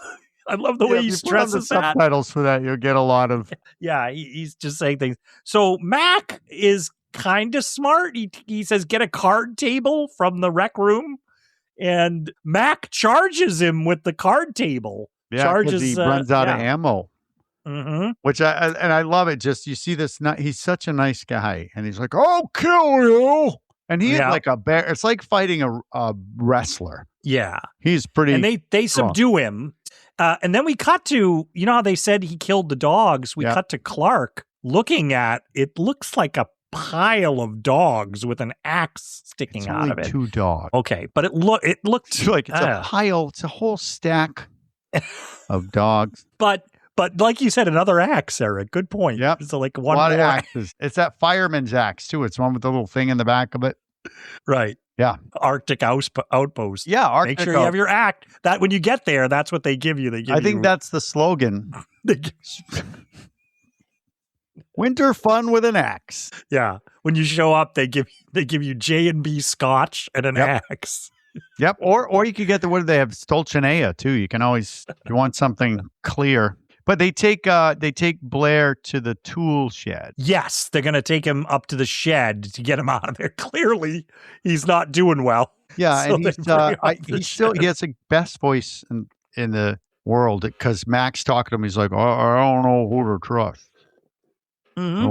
Watch Clark. Yeah. Watch. He says, what? And he's, Watch him. You watch him. Or watch Clark. watch him close. Because have they drugged him? Is that why he's slurring now, Eric? Did they shoot him Probably, with but something? he also talks like that regular. I don't know. But you're right. He's slurring his words, and he's saying, "I don't know who to trust." So, then The radio's Yeah. gone. He destroyed the radio. so they're cut off. Radio and the snowcat. Yeah. Gone. So we have they're all realizing all this. Snowcat's gone. Radio's gone. Well, the snowcat's there. It's just they can't Right, take it. But gonna be a check bit it of a out, trek. Eric. Check it out, Eric. So Gary, our leader in the khakis, Childs, Fuchs, Doc, and Mac are talking. They're lined up. And this is something I want to point out, Eric. They do a good job in this movie of sometimes getting a lot of people in the frame. Like they get a lot of them in the frame. And also, Carpenter said when he was cutting the movie, putting it together, he's like, I got a lot of just people standing there talking. You have to cut down on some of that. He's like, I just had a lot of scenes of people talking. I think framed well and cut together, but he was like, it's a lot of conversation. Yeah, and you can get some of it. It would be a super long movie, and you don't need Yeah. it. Some directors today are just like, I don't care how long the movie is. But the important thing here, this is important, because this is where Child says, all right, guys, so it's imitating people, but how would you know? How would you know if I was this thing and I was a perfect imitation? Perfect. How would you know? Right? Mhm. I don't know, Art. Some kind of test? Well, the doc Let's just has say, been for thinking instance, about it. Art- The doc says he's been thinking about it. Yeah. If I was taken over by, Yeah. if I was assimilated, how would you know, Art? I could be just my jovial self flapping on the podcast. Yeah. Well, this is something I want to talk to you about. Is now we're starting to get into the part of the movie where you're like, who is one of these people? And we're starting to, we've always had a little bit of that, but this is going to start to get into it seriously here. But one thing that I think is tough in a movie, that in the short story or in a novel, you can pull this off better, is that idea of who do you trust, right? All that. But also, what this movie I wish had a little more of, and it's not going to quite go there, is how do I know if I'm a creature or not? How do I know if I've been taken over, if I'm one of them? Well, true, because if the creature is assimilating, it's not taking you over like a virus or it's assimilating you. So is it assimilating everything, like your memories and but it also has the desire to continue to assimilate. Yeah. So it's just it's a fascinating concept, and I like it. But the doc says, well, here, I have an idea. If we could mix blood, so I take your blood, Eric, and I mix it with the blood that we have on regular blood, I think there'll be some sort of reaction or chemical reaction, and we know. But if you're you and we mix it with the blood, there won't be any reaction. We'll know that it's just you. And so they're like, great, we have all this blood in a freezer in the infirmary. Yeah, in case something happens, they all got blood packs. Yeah. But not anymore, Art. No. Not anymore. Cut to the fridge. Somebody it is vampired those bloods. Knifed them all up. Ugh. What is Nux going to do from Mad Max Fury Road? He's going to hook up his blood bag. Furiosa. So somebody did this, Eric, but there's only 2 people that have any access to the fridge. Okay, so here's another good point then, Art. So you're simulated. So you're the alien. So now, but you have the wherewithal to be like, well, I can't let them find out. I'm going to go and destroy the blood. Do you know you're an alien doing that? See, these are the things that I know we don't want the movie to be long. I just, is it okay? Do you agree? Maybe a little bit of conversation with things like you're talking about right there, like, or wondering, or like, how do you? But that leaves you and me to have a big conversation about it. That's true. You're right. You're right. So- You're right. Yeah. But here's where we're like, we got the one guy, whiny guy, hand guy. We know how he got assimilated because he was in the room with that corpse that came back to life and got him. Right. So we know what happened there. He was alone with that corpse. Right. Remember, but, Blair's notes said you had to be alone. So does that mean That's weird. Someone else the whole time now? Whoever the dog at the beginning? Who did Went that in a room dog go to? with a shadow. Yeah. Mhm. So who is that guy? Because that guy's still with them. We don't know. As the audience, we do not. We know it's Dick Warlock because he doesn't have a fucking beard. So, and he's not overweight. So it's nobody, according to that shadow, is what I'm pointing out. The only guy it could be is guy with the eyebrows. So Eric, the only two people. So Gary, our gun-toting guy, he has the key to that blood bank, I guess, on his keychain. And the doc is the only one who would ever have it besides him. Right. The doc would take it and open up the freezer and stuff like that. Yep. So Doc's these very two are matter of suspect fact. right away. They're stuck. But Doc's like, oh yeah, well, yeah, that's the truth, yeah. You know. So but the dummy, our security guard is like, well, you know, I'm the only one who had the key, but I didn't do it. You know, that kind of, so we got tension, suspicion, who's infected. Really quick, in Windows, this is too much for Windows. Too much. Windows is like, Windows runs off and heads down the hallway and just smashes open the gun locker and takes out a rifle. Yeah, and he's trying to load it. Yeah. And Gary's going to blow his brains out with his 38. Yeah. Mm-hmm. But he doesn't. And then he's like, you know what? Nope, it's too much for me. I don't want to be in charge anymore. This guy's in charge. He's like the freaking security guard at the mall, Dawn of the Dead. He's that guy. Well, yeah, because at first he goes, I think you'll all feel better if I give this up. Because I think he's thinking, or is he the because you're like, if wait, is he the that's creature? what he would do. And he's trying to, like, what would the creature do in this situation? And then you start to think, like, how smart is this alien? And how cunning is this alien? And how, if it is. But he puts his gun down and gives up his authority. And then I love this. Everybody's like, well, I guess it should be Norris, our guy Norris. And Norris is like, guys, I have to say, I'm not I'm not this type of guy. This is where I love the casting again, Eric. You're like, yeah, he's not the guy to be taking over. It was so perfect. Yep. Yeah, he's like, I'll give it up. Yeah. But they give it to Mac. Yeah. So Mac's in charge, and they burn the blood bags. Yep. And here's where, so now Mac says, look, I know I'm human, and some of you probably are too, but if he's not, he certainly wouldn't he would say that exact same thing anyway. I know. Yes. So he says, well, you can tell Childs is thinking just what you're thinking. When Childs, whenever they show Childs, he's thinking when Mac's saying this, you could be an alien and like you'd be saying this. Yeah. Yeah. I would love it if he threw a swear in there. Like, listen, you motherfucker. You're a liar. I don't care how cool your hat is. But he does say that it wants to hide. And he also says, conveniently, there's a storm coming up in 6 hours. So the tension, I love the tension mounting here. It's always night now. So if it does only hide if only it does things when it's dark, then okay. And then also you're confined now because there's a storm. So they do a group separation. Mac decides who he thinks is not infected. Well, I keep wanting to say infected, assimilated. Yeah. Well, because his logic is this. We have Gary and the doc who had access to the fridge. Right. So you guys step over there. And then remember, Blair said, watch Clark. Watch Clark. So he separates Clark over there too. So he puts those three off to the side and he tells them, he says, go and shoot them up with morphine, he says, and tie them up, right? Yep.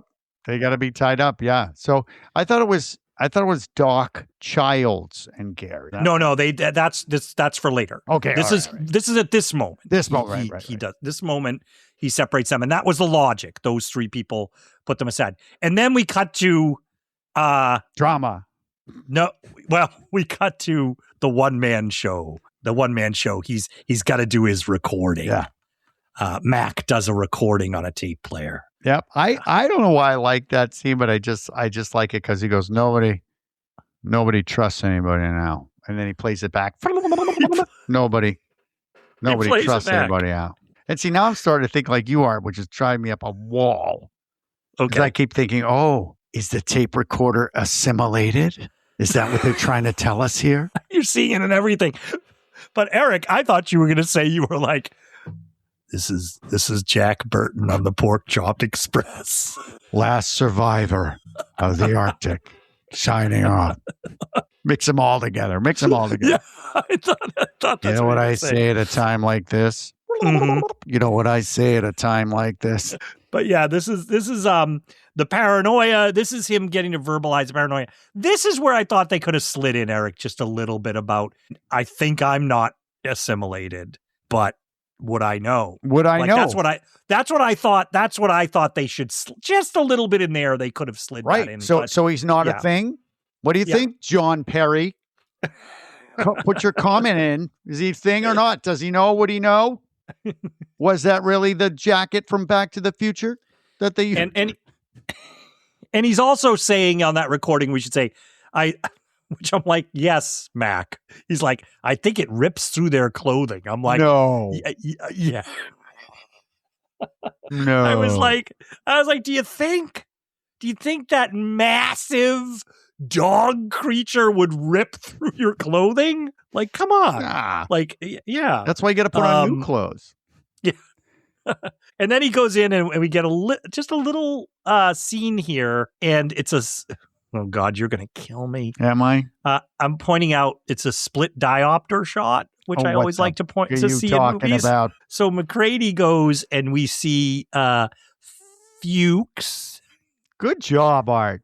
Fuchs is working on something. And Eric, you'll start to see these and you'll enjoy them in older movies too. A split diopter shot is Fuchs is in the foreground and he's completely in focus. Yeah. And Mac comes to the door behind him and he's completely in focus. Mm-hmm. So what they do is they put a device on top of the lens, and it's kind of like a different lens that splits it. So there's two parts of it that can keep both of those things in focus at the same time. And they hide it usually with a diagonal line or a line on the between the two lenses, and it seamlessly can be worked into the composition of the shot. You'll start to see it now in other movies.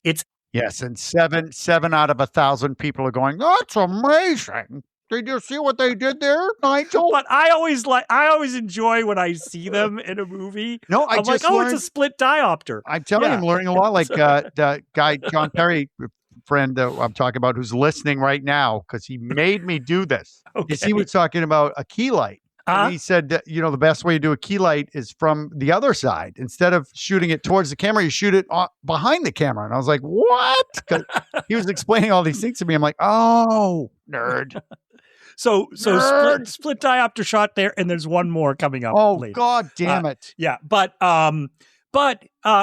Fuchs says, I think we should all prepare our own meals, and I think we should eat out of cans. Correct. That'll do it. So that'll save us from the alien. And then if we just eat out of cans. Wow, you thought that one was really... I know, I'm just thinking of Mac going like, the fuck are you talking about? He's drunk, because Mac's got the J&B Scotch all the time. He's like, oh, good call, buddy. Did you see this? This torn up shirt? I'll tell you what I think. They're tearing through these shirts. That's what I think. Why don't we eat out of each other's shirts? What are you talking about? His shirts. Let's all, you know what? Let's all take our clothes off right now. Get in a hot tub. He's got the tape recorders in. Listen to this. Listen to this. I recorded this. I could click. Nobody trusts anybody anymore. You hear that? That's what I did. That's what I did. And I also recorded this. Girl from Ipanema goes walking. I love this song. I love this song. If you're not you're an alien if you don't like this song. That's how I know you're assimilated. Oh my god.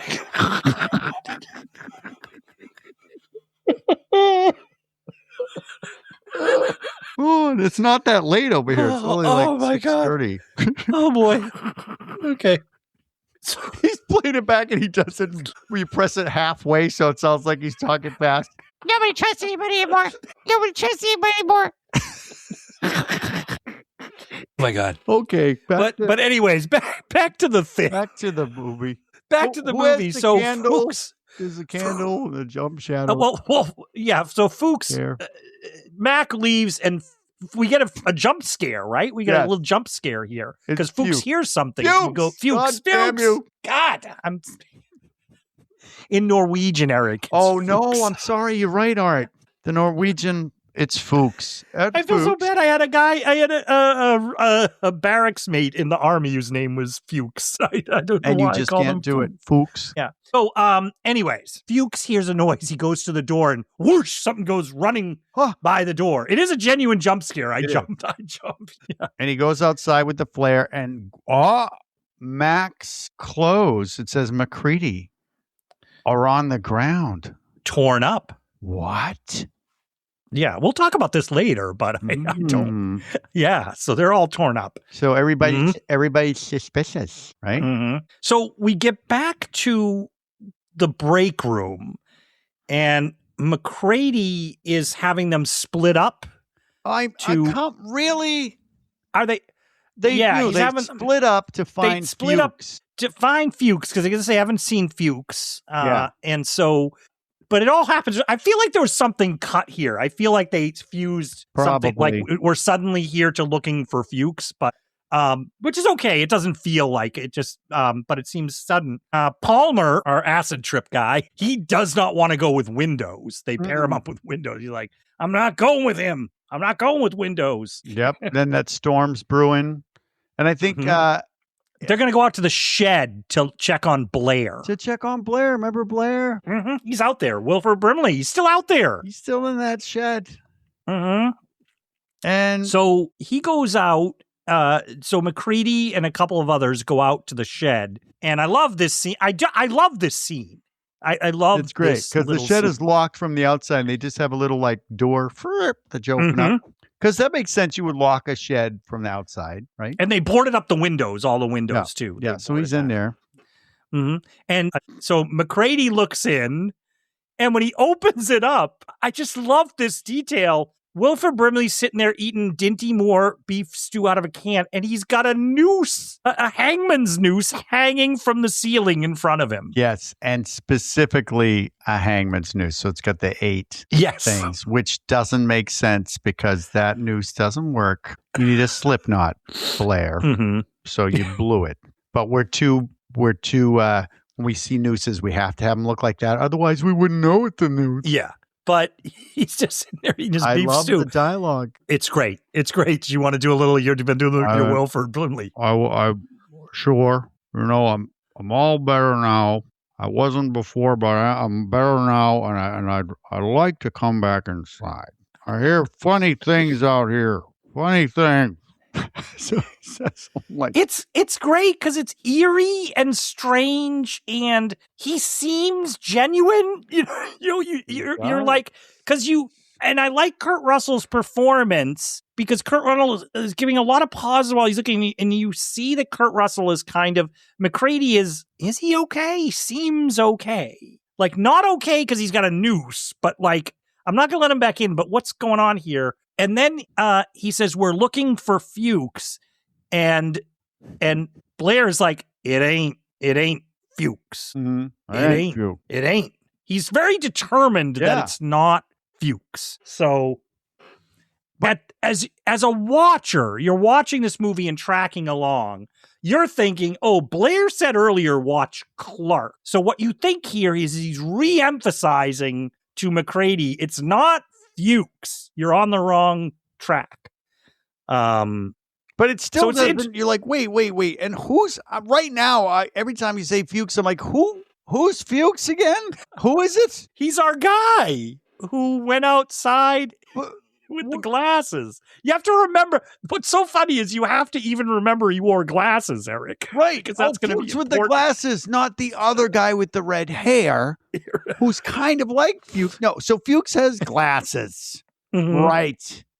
Yes. Right. Yes. Right. So then they go and they actually find, which is just, you're like, wait, what? You really have to think about it. You really need a podcast sometimes to go, wait, oh, okay.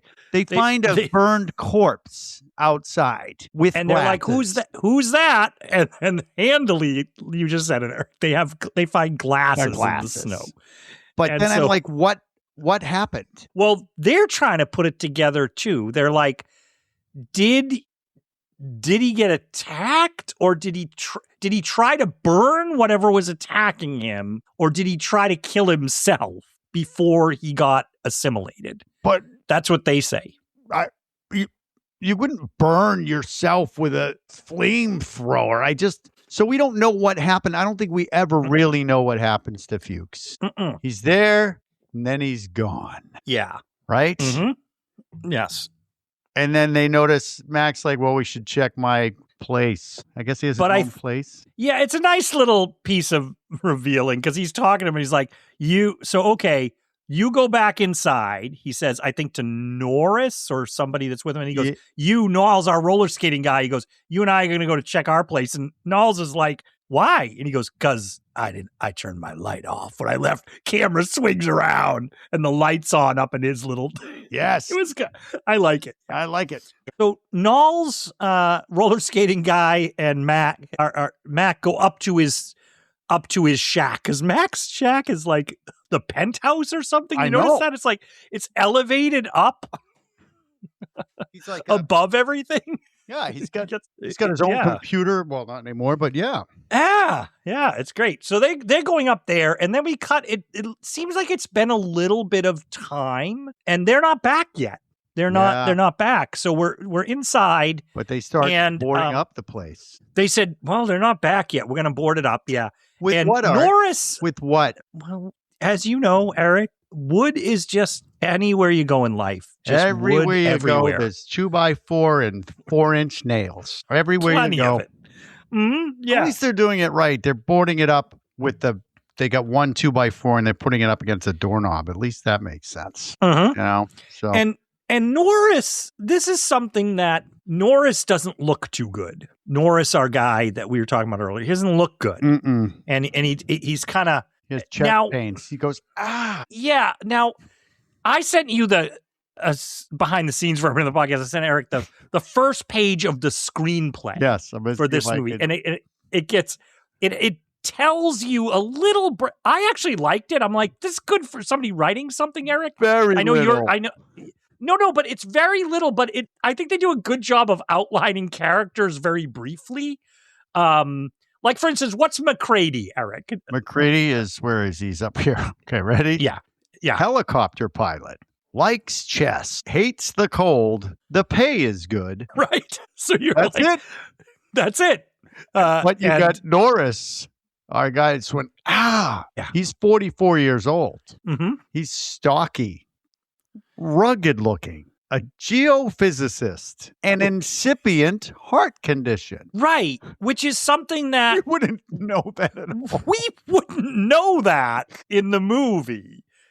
So did something get cut there? I think you see what I mean? Something where the scene where they're making fun of him. You're going to eat all those potato chips, right? Norris? Something was cut because I think we're supposed to be going like, oh, that's Norris's heart condition. But they don't have set that. They haven't set that up.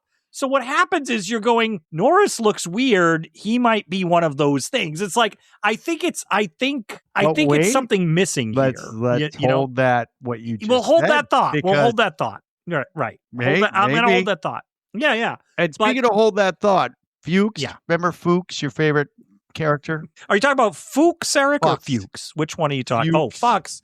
I remember him. Glasses. He found MacReady's clothes. Yes, torn up. And then they found his burned body. Mm-hmm. So my thought is that maybe if it's MacReady and he saw MacReady, then MacReady set him on fire. And so that's what we're led to believe, I think, is that Fuchs saw somebody who's assimilated and that person lit him up. Which doesn't make a lot of sense. Which then I'm like, the aliens have already, they know how to use the like- flamethrowers. They're but now Knowles comes back. He was with MacReady and he's like, let me in. And they let Knowles in. And they're like, where's MacReady? Yep. You know? Everybody's missing. Yeah.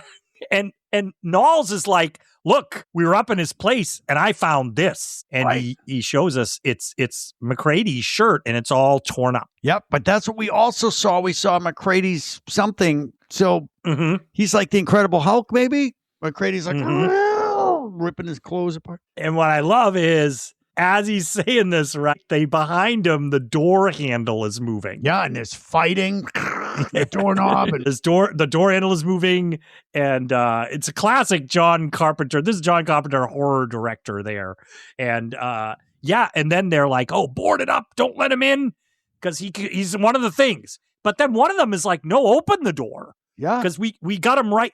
Is it Palmer? Palmer, I think. One of the other live actors, yes. Yes, he says, no, open it up because he's right here Yeah, well, and we just- can blast him. Yeah. And then they hear the storeroom window break. Yeah. It's tension. It's like, whoa, what? It's pretty good. Yeah. Childs goes over and Childs is like, okay, he's in there and he's like, all right, we're gonna open up the door and blast him with the flamethrowers. Yeah. And so he does he use an axe? I think he uses an axe. They chop the door down. They chop the door each down. person get like a snow parka and an axe and alcohol. That's like in your prep kit to go up there. Yeah.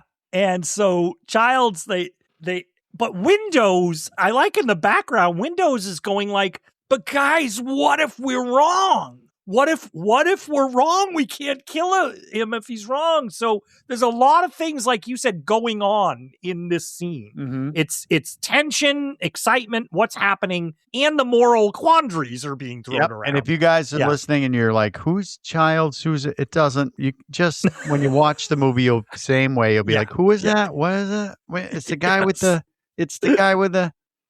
So Paul Bunyan is chopping down the door. Yep. Okay. And they bust in. Yeah. And it's an this is an iconic picture and image, right? Yep. Yeah. And it looks good too because I have a secret love for this guy. For Jack Burton, but he's not the world's greatest actor, but here he looks like he's frozen. He's acting frozen, and he's got a freaking, that cartoon Dynamite you find in Westerns, you wrap a 6-pack of dynamite. That's what he's holding. Yes. Like it says TNT on it, and he's got that and his flamethrower, right? No, flare. Oh, he's grabbed a flare. Flare. He doesn't have a flamethrower. So he's got lit up. He's lit. His beard is frozen, Awesome. and his hair's frozen. His eyebrows, I think, he looks like he's been out in the wilderness, and he's frozen. But the red light from the flare, and he's got the dynamite, and his eyes he looks. I love the image, and Can we talk more about his eyes? Oh yeah, you can look right into him, and You can. But he's holding the flare near the dynamite, and so they all stop. They're all like, because they're about to. Yeah, it's we go. We all go. Yeah. He's a smart guy. But then there's a scuffle. But how did this happen? So suddenly I think Norris and Knowles are in the storeroom. They come up from behind. I think they Kurt all Russell. come in. There's some kind of scuffle because they're trying to, be like, what are you doing to you? And then Norris he's like, ugh! And he gets knocked into the wall or shelves. He has a heart and then attack. he's like, he's having a heart attack. And he's like, ugh. But you're also And so thinking, wait, because we've seen so many people just kind of freak out. Like, what is happening? Is he having a heart attack? I don't know. I know. And they take him to the doctor. And so untie at this him. point, Eric, it's Morphine been a little. I've had morphine before. I don't know how long it lasts. And when I say that, everybody, I don't mean I'm a morphine addict. Like, get him to the doc. We just shot up with morphine. Like, It's yeah. whoa. But it doesn't last that long. Morphine doesn't. Right. Last that long. But you bring up a good point here, Eric, with About we morphine? actually no, I was gonna say we haven't seen since Jennings with his big hands, we haven't seen some special effects in a while. So it's been a little more psychological, right? Right? Yes. Like we haven't it's been a few minutes since we've seen something. Maybe you could just store it up Right. So, and then use it all. So maybe this is all now just going to be psychological games, Eric. It's going to be all psychological.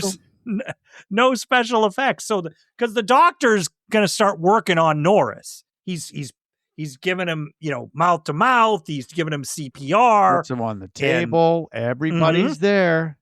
Everybody's in the room. Yep. Mm-hmm. And he tries to use the chest compressions. 1, 2, 3. So he's using the defibrillator, clear, that kind of thing. Doesn't work the first time. That's what I love. And the meantime, Clark is like, he grabs a scalpel. Split diopter shot. Oh, fuck. God damn it. Down by his side, that scalpel. Watch it next time. The scalpel in the foreground, you notice? And now I'm going to have to watch it again. But I think he says, somebody says to MacReady, you're going to have to sleep sometime, right? Yes. And he's like, I'm a real light sleeper. Yes. So that's what we said. We said, clear, right? Clear. Mm-hmm. You're fine. We're fine. And then he says it again. Clear. Holy shit. Eric, that old saying, you never forget your first time. You never forget your first time watching The Thing. Nope. When this moment. Nope. The guy's chest, Norris's chest. Norris, yep. Basically opens up. And the doctor's arms go into the chest because he's pushing. He's like, oh! And surrounding the stomach on either side is shark teeth. It's like the chompers in a Yellow Submarine. The guys that had the stomach chompers, right? Yeah, blue meanies or whatever they are. One of the those things, nightmare things, and then it closes and bites his arms off from the forearm down. And he's just like, oh! And he pulls up and he just has 2 stumps spurting gore out of them. Yep. And if you want to look really carefully, and even I didn't, so quick that you can't even tell, you're spending so much time looking at the arms that you don't realize that this is an amputee that they used. And he has like a mask of that other guy.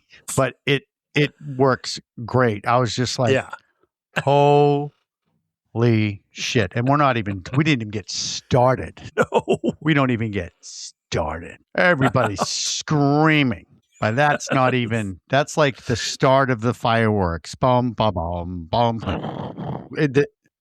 The Norris, the guy who was on the table, his awesome animated prop head is now got this tongue like, and his head is pulling away from the body and the neck is stretching, and then it slowly goes ping, ping, ping, ping, ping, and splits, and his tendrils of what is happening in there, Eric? I watched it so many times. It's like as it pulls, they're like little balloons of yellowish gore, yellow liquid that sort of expand and pop, and it's like it's nasty. Through there.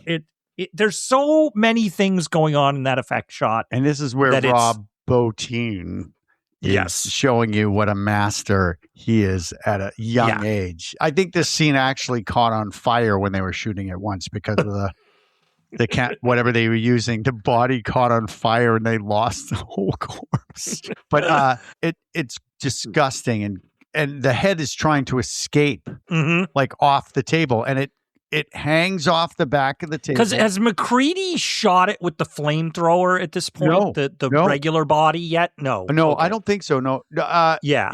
Yes. Once it's hitting just as the head's leaving the body, like hanging off like a big just sack of head. Then he uses the flamethrower on the body. That's why it's escaping, because it's trying to escape the flames. Yes. Yeah, that's what's happening. Yeah. And then it's because I should say one thing, right? out from the middle of him, this whole thing pops up, erupts right out from the middle of him as well. Oh, Like, right. I was so focused on the other horror show that yes, even worse. Yes. That's why they flamethrow it out of the torso. Another mini Norris yes, his head. comes flying up with a wicked long neck, teeth like monster teeth. It's his head and those fucking crab legs. Like, and plus, thanks for reminding me because I was so focused on it. Yeah. He's got extra like little child's arms hanging off of his body. Oh my God. That's why they torch it. That's why MacReady torches that. Yes, Art. And like you said, but the head is expanding. That's when the head is ripping apart. Head is ripping away from the body, and that's a long. It goes and it flips down over the side of the table. It's still attached. Yes, by the stringy that's right. gore, and it slides down the side of the desk or the table wherever they have him, and it hits the floor. It separates and hits the floor. Yeah. But we're not done yet. No. We're still not done. It's got to pull it's almost comical because out of its mouth comes one of those tendrils things. Yes. The little tentacle tendrils. And it's going just like Alien. This is what I call the alien tail sound effect. It goes.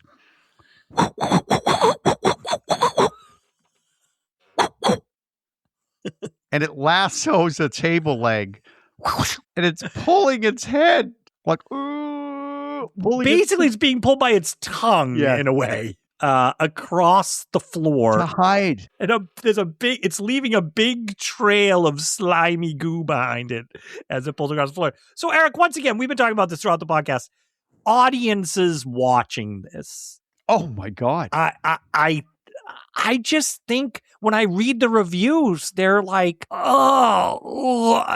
I think they're not even if they knew Art, like going in, if they said, just so you know, everybody, this is like gore. This is gore and shock gore. And people are like, okay, yep. But then you get this scene.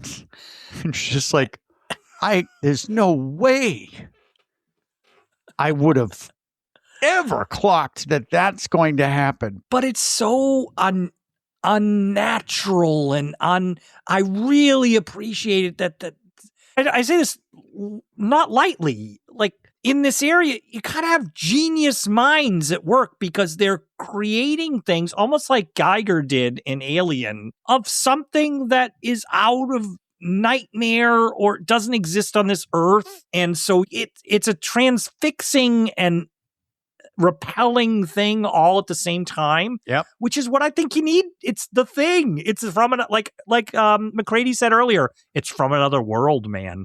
We don't have any idea. Like no idea. You're not going to be able to comprehend it. Yep. Mm-hmm. And I think that's what our director wanted. He's like, I don't want a man in a suit. And he told Rob Bottin, he said, just go for it. Go for it. And he freaking went for it. Because now... Oh, we're not done yet, by the way, everybody. And thank you for catching me on that. I forgot that freaking thing that came out of our head that's under the table now sprouts those fucking Alaskan king crab. I mean, this creature really loves crabs. It's his go-to outfit. It's the go-to. I'm like, what am I going to do to get around? Crab legs? Like Inspector Gadget, crab legs. Go, Gadget, crab legs. So they come out wicked quick, and then we're not. And the head's upside down, it's upside right? down. The head's it's upside not down. Just sitting. It is an upside down prop head. Yep. And then the bottom of the head, which is now the top of the head. Yeah. These freaking crab eyes pop out like crab eye stalks, like Sebastian. You know, somebody's got to nail that girl's fins to the floor. It's like Sebastian on oh my God, some sort of horrible acid trip. And that's what it chose to get away. And it starts going behind MacReady. You can see it going It's slightly comical, I have to say. It is slightly comical because MacReady doesn't see it. It's behind him and it's heading off to the room. But that's the payoff line because one guy says exactly what we're thinking. And what's interesting is it's for you. We know what's interesting is Palmer says it. Palmer says this. Palmer says it. Yes. So I'm okay, but he looks at it. Palmer, everybody's going, who's Palmer? The acidy trip guy, Yeah, we who's said. Palmer? Chariots of the gods, man. Yeah. Yeah. He that says, you gotta be fucking kidding. And that has made its way into how many movies? Yes. You gotta be fucking kidding. And MacReady torches it and it starts doing that weird sound. It's kind of in one place dancing around on its crab legs. But it's still the special, come on, the special practicable. The special effects. The special and practical. We need a new word for them, Eric, because they're really next level. Yeah. I have to say. That just So now this is it. Mac is like, other room, Mac's like, okay, I'm going to tie you guys up. And Gary's like, Gary, our deputy guy, he goes, you know what? Let's all rush him. He's not going to blow us up. Yeah. He's not going to do this. But he looks pretty serious. MacReady looks serious. He's like, try me, man. Mm-hmm. And Childs says, you're not going to shoot me. And MacReady puts the gun right up to his head and is like, try me. But what we see is Clark, interestingly, is like, no, man. We should listen to MacReady. We should listen to him. And at this point of the movie, Eric, when you're watching it, say first time, you don't know what's going on. What are you? I mean, I think here you're like, wait a minute. Blair told us to watch out for Clark. And Clark is now saying, no, I think you're supposed to think like, who do I trust? Who's the alien here? Mm-hmm. That's all building in this moment. Yes. We're not saving this for later. I guess saving it now. So okay. There's someone who's replicated in the room. It's got to be, right? Yes. Okay. Mm-hmm. And Norse already got replicated. Whenever that was, he got replicated. By who? Wow. But remember the dog scene when the replicated dog took over 3 dogs at once? I don't know. Just saying, if somebody's replicated here, technically, why don't they just go ballistic and start shooting tendrils or sprouting crab legs? Yeah. Well, to help bring us back, Mac has the gun pointed at Childs, and Clark just runs at him with that scalpel, which is, I would not want to be hit with a scalpel. Yes. But Mac's quick, and he just shoots him right in the head, dead. Yeah. So we got Doc, arms gone. He's dead, but he's dead because he's not replicated because I think he just got his arms chomped. He died. Yeah. Okay, but no cell. It didn't shoot tendrils out to Doc or anything like that. No. I don't think it absorbed him. So I think I think we're supposed to think Doc is dead. So we got 2 new people dead, plus, of course, Norris, who turned into that frickin' freak show. And so we're cutting to MacReady is having Windows tie up everybody. Childs, Gary, and Knowles, our roller skating guy. They're tied up on a couch. And then he's even having them tie up Clark and the Doc. Yep. And everybody's tied up except for Windows and MacReady. Yeah. So they're all tied up. And this is the scene I told you earlier that John Carpenter, he read this scene in the screenplay and he was like, I want to do this movie. Done. Yes, that's what he said. So this is it. Yeah, MacReady's like, hey, I got an idea. We're going to draw a little bit of everybody's blood. And he thinks, he's like, hey, listen, this thing, every single piece of it has got to be an individual animal. So he thinks, the blood would be an individual animal. So if you attack the blood, it's going to try to survive. Get away. Like the head. Yeah. When the head tried to separate from the body. And so he says, like, crawl away from a hot needle. Mm-hmm. And if you think about this, when you're wincing, when you're watching this gore fest and just heads ripping off and crab legs and dogs vomiting other dogs, the most wincing moment in the movie is now when they take a knife and cut thumbs to fill up the Petri dishes. Yes. Yeah. And I'm going, ooh.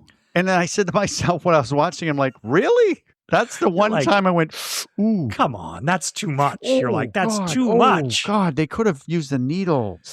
Eric Oh, writing his review in 1982. That was- Absolutely not. ridiculous. So he cuts. So he does Windows first. He has Windows blood, right? Yes. Because he has Windows untied helping him. Yes. And so I guess the idea is let's see And if Windows If Windows turns crazy, he's just gonna use that flamethrower. So what he does, he takes a wire and he heats it up with the blowtorch on real low, I guess, or the flamethrower. Yeah. yeah. You know, they have Real low. settings.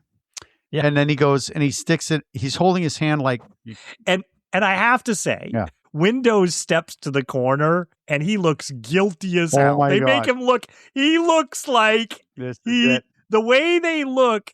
The way they chose to have him look is he looks like this is it. I'm going to be discovered. Yep. And so he heats up the wire and he puts in the blood and it makes the best sound because it's a big piece of copper wire and he puts it onto the Petri dish and it goes like scrapes the bottom of the Petri dish and we're waiting. It's the suspense, and nothing happens to the blood. Just a little smoke off the thing. And he's like, okay, I guess Windows is good, So we're like, okay. But Mac has to show everybody that he's good. So he does it and he's good. So now we know 2 people in this room are human beings. Mm-hmm. Right? And you emphasize that this is tension. This is suspense. And Carpenter is doing a great job because he's cutting to their faces, each individual. He's panning down the faces. You're like, they're all looking. And then he'll cut to the Petri dish with somebody's name on it. And you're like, okay, what's going to happen? Coming, the wire. Right. And then he's like, okay, we're going to do the 2 dead guys now. Yep. But they're clean. Doc is good and Clark is good, which Childs points something out. He doesn't like it. Yeah. Well, Childs is like, that makes you a murderer, Mac. He wasn't. You don't like him at all. It makes you a murderer. No.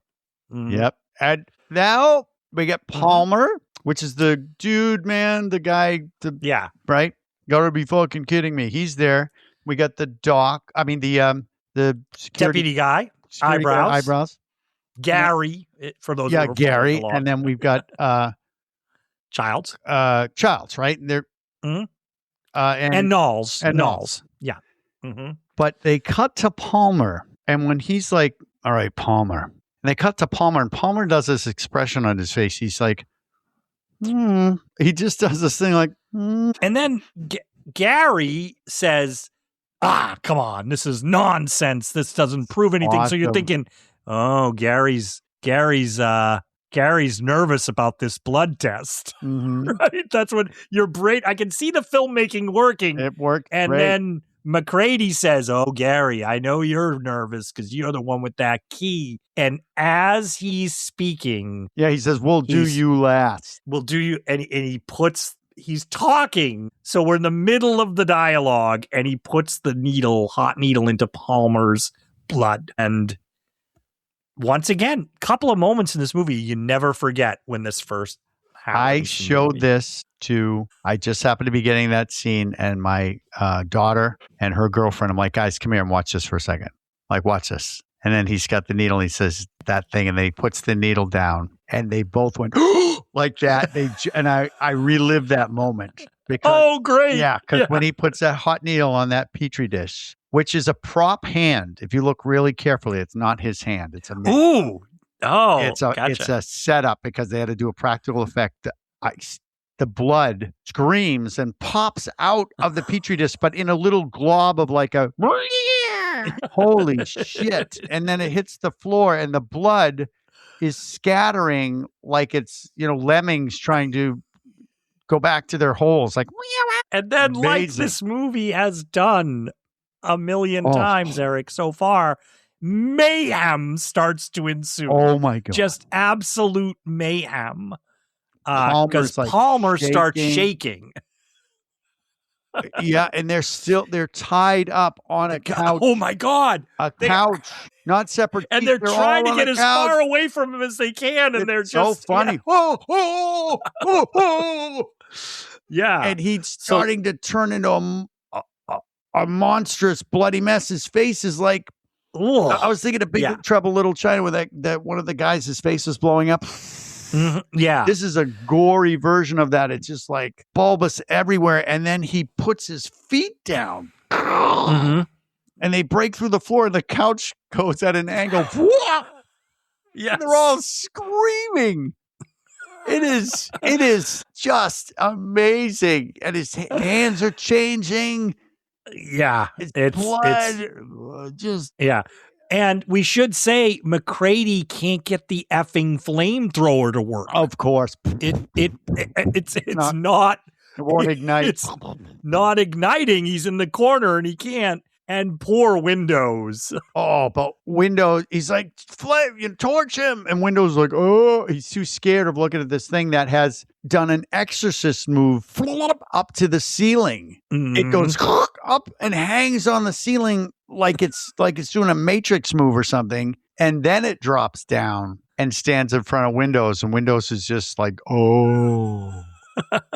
And Palmer's head splits open and a giant, like 15-foot long python tongue comes out and wraps around Windows' neck. And I was just, when I'm watching it, I'm just going, holy shit. Because his head is now a giant killer Venus flytrap. Yes. And he pulls Windows in and yeah. Yeah. He freaking chews on his head and then picks him up basically by his head like they're doing a Cirque du Soleil thing. Their hands are morphed together like, ooh, Cirque du Soleil, Les Thing. Yes, Les like Thing. The new show.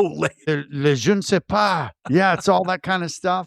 They're all crab legs and everything. The clown is in the outfit like you have, the big fur jacket. And but he's just still trying to get that flamethrower. Everybody's tied up screaming. And it's just, they're attached somehow. And then the monster flings Windows to the ground. And then goes through the wall like Bugs Bunny. Like he crashes through the wall. And MacReady follows it and lights it up.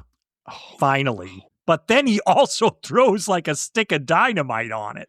Well, and, it's on fire. It's that awesome practical person effect. Goes out into the snow.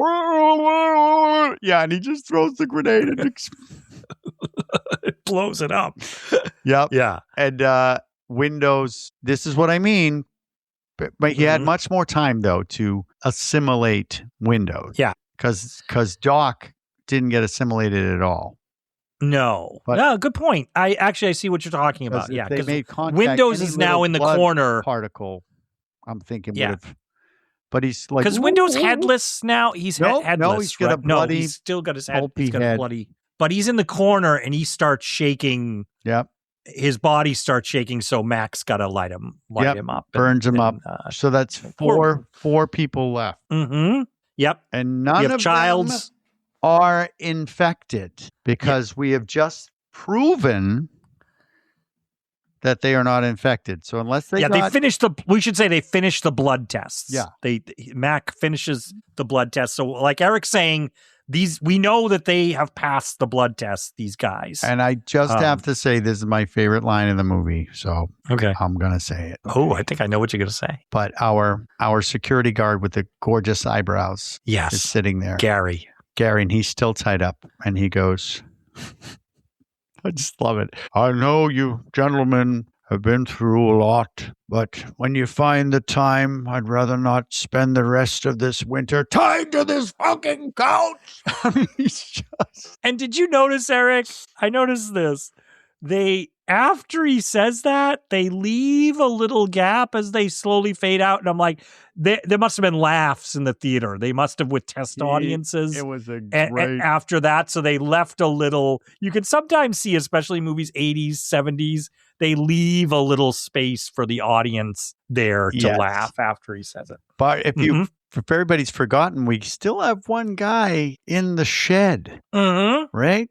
Blair. Blair, I'm all right, is in the shed. So that's a fifth person. Yeah. So they got to go out there and give him the test. They want to give him the test. They want to give Blair the test. Knowles, Mac, and Gary are going to go up to the shed and they're going to leave Childs They're going back to watch. leave a person alone. What is wrong with you? Fuchs told Mac, but Mac's, to be fair, Mac wasn't listening that closely. But you remember, everybody stay together. Everybody go to check on Blair. Why do you have to keep one? Well, I think the idea, Eric, is if something happens to us up there, at least he's back there to what? To what? So this one we have to discuss a little bit because they go there. Yes. And the door's open, which doesn't make sense because it's only locked from the outside. Well, not to mention, we've seen that they have a view on that shack from from inside their compartment before. And this view, you can clearly see the doors open and off the shack. Like you could have seen it from the compound. Like you could have seen that. They've been through a lot, Art. They have been through a lot. Things. They've seen some things. Yeah. They're never going to look at a blood test the same again. But the door's open, and then I always forget this part of my rewatch. Oh, really? I haven't seen it. If I haven't seen it in a few years, I forget what's coming next. It's Eric, just so you know, I always forget. It's very interesting and very weird. But Blair's gone, and the floorboards are loose. They pull up the floorboards. Remember, this is a tool shed. And what I'm thinking is happening here is Blair, this guy, burrowed into the ground and basically dug out the snow that was under there and made this huge cave area. So that's what it looks like. There wasn't anything under the shed. And how long are we talking about? I don't know. But long enough. Yeah. They find a workshop down there. Remember, it's snow is the walls. There's like a tool drawer. He has like a whole workshop. Yep. Yeah. He's got tools and everything. He's got a tank down there, a tank of something. But even more importantly, he's got a miniature version of that spaceship. I mean, a miniature version, not a human sized. I don't know. I guess he's going to assimilate into something else and fit in there and fly away. Because MacReady recognizes the parts are from the helicopter that he's using here. But it shows you that whatever this alien life form is, it either is smart or it accumulates intelligence and is able to do things like make a ship. Yeah, the distinction, I like that you're asking that. It is interesting to think about. So they thought they're done, but now Blair is assimilated. And he's loose. They don't know where he is. Right. So Blair and he has a spaceship. So my first thought is, why is he building it under the shed? How's he going to get it out of there? Is he going to turn into a big dog monster and blow the shed apart, and so he can make space to get out? And can he change it? He can change it any time into anything, right? And they do kind of cover this in the dialogue. They acknowledge this because they're like, "Where do you think he's going in that?" And I think they say anywhere but here. Right. He's just like got to get out to. In other words, there's only a few of us here. There's nothing for him that wants to get out. Because he's got to go that there's the rest of the world. Yeah. His job is to assimilate, I think. It's like I think what do you call it? It's a nature. It's in there. It's what driven. It's instinct. Thank you. Yeah. Instinct. It's his instinct. And so upstairs, so they're gonna blow it up. They're gonna blow up this spaceship. They gotta. Yep. And then the power to the entire place goes off. And what I like too is that John Carpenter, good job, buddy. Max says in 6 hours it'll be 100 below in here, and then he says it wants to freeze now. Just want us to go to sleep in the cold until a rescue team finds it, and we're all going, "Oh shoot!